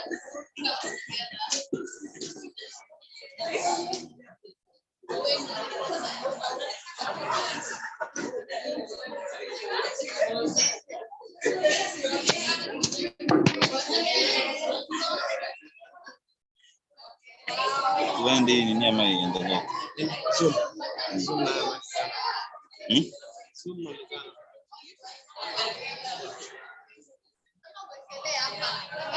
Umeontea kitu.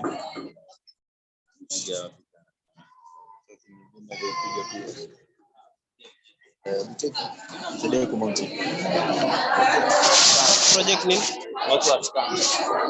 Oh, wa scam. Oh.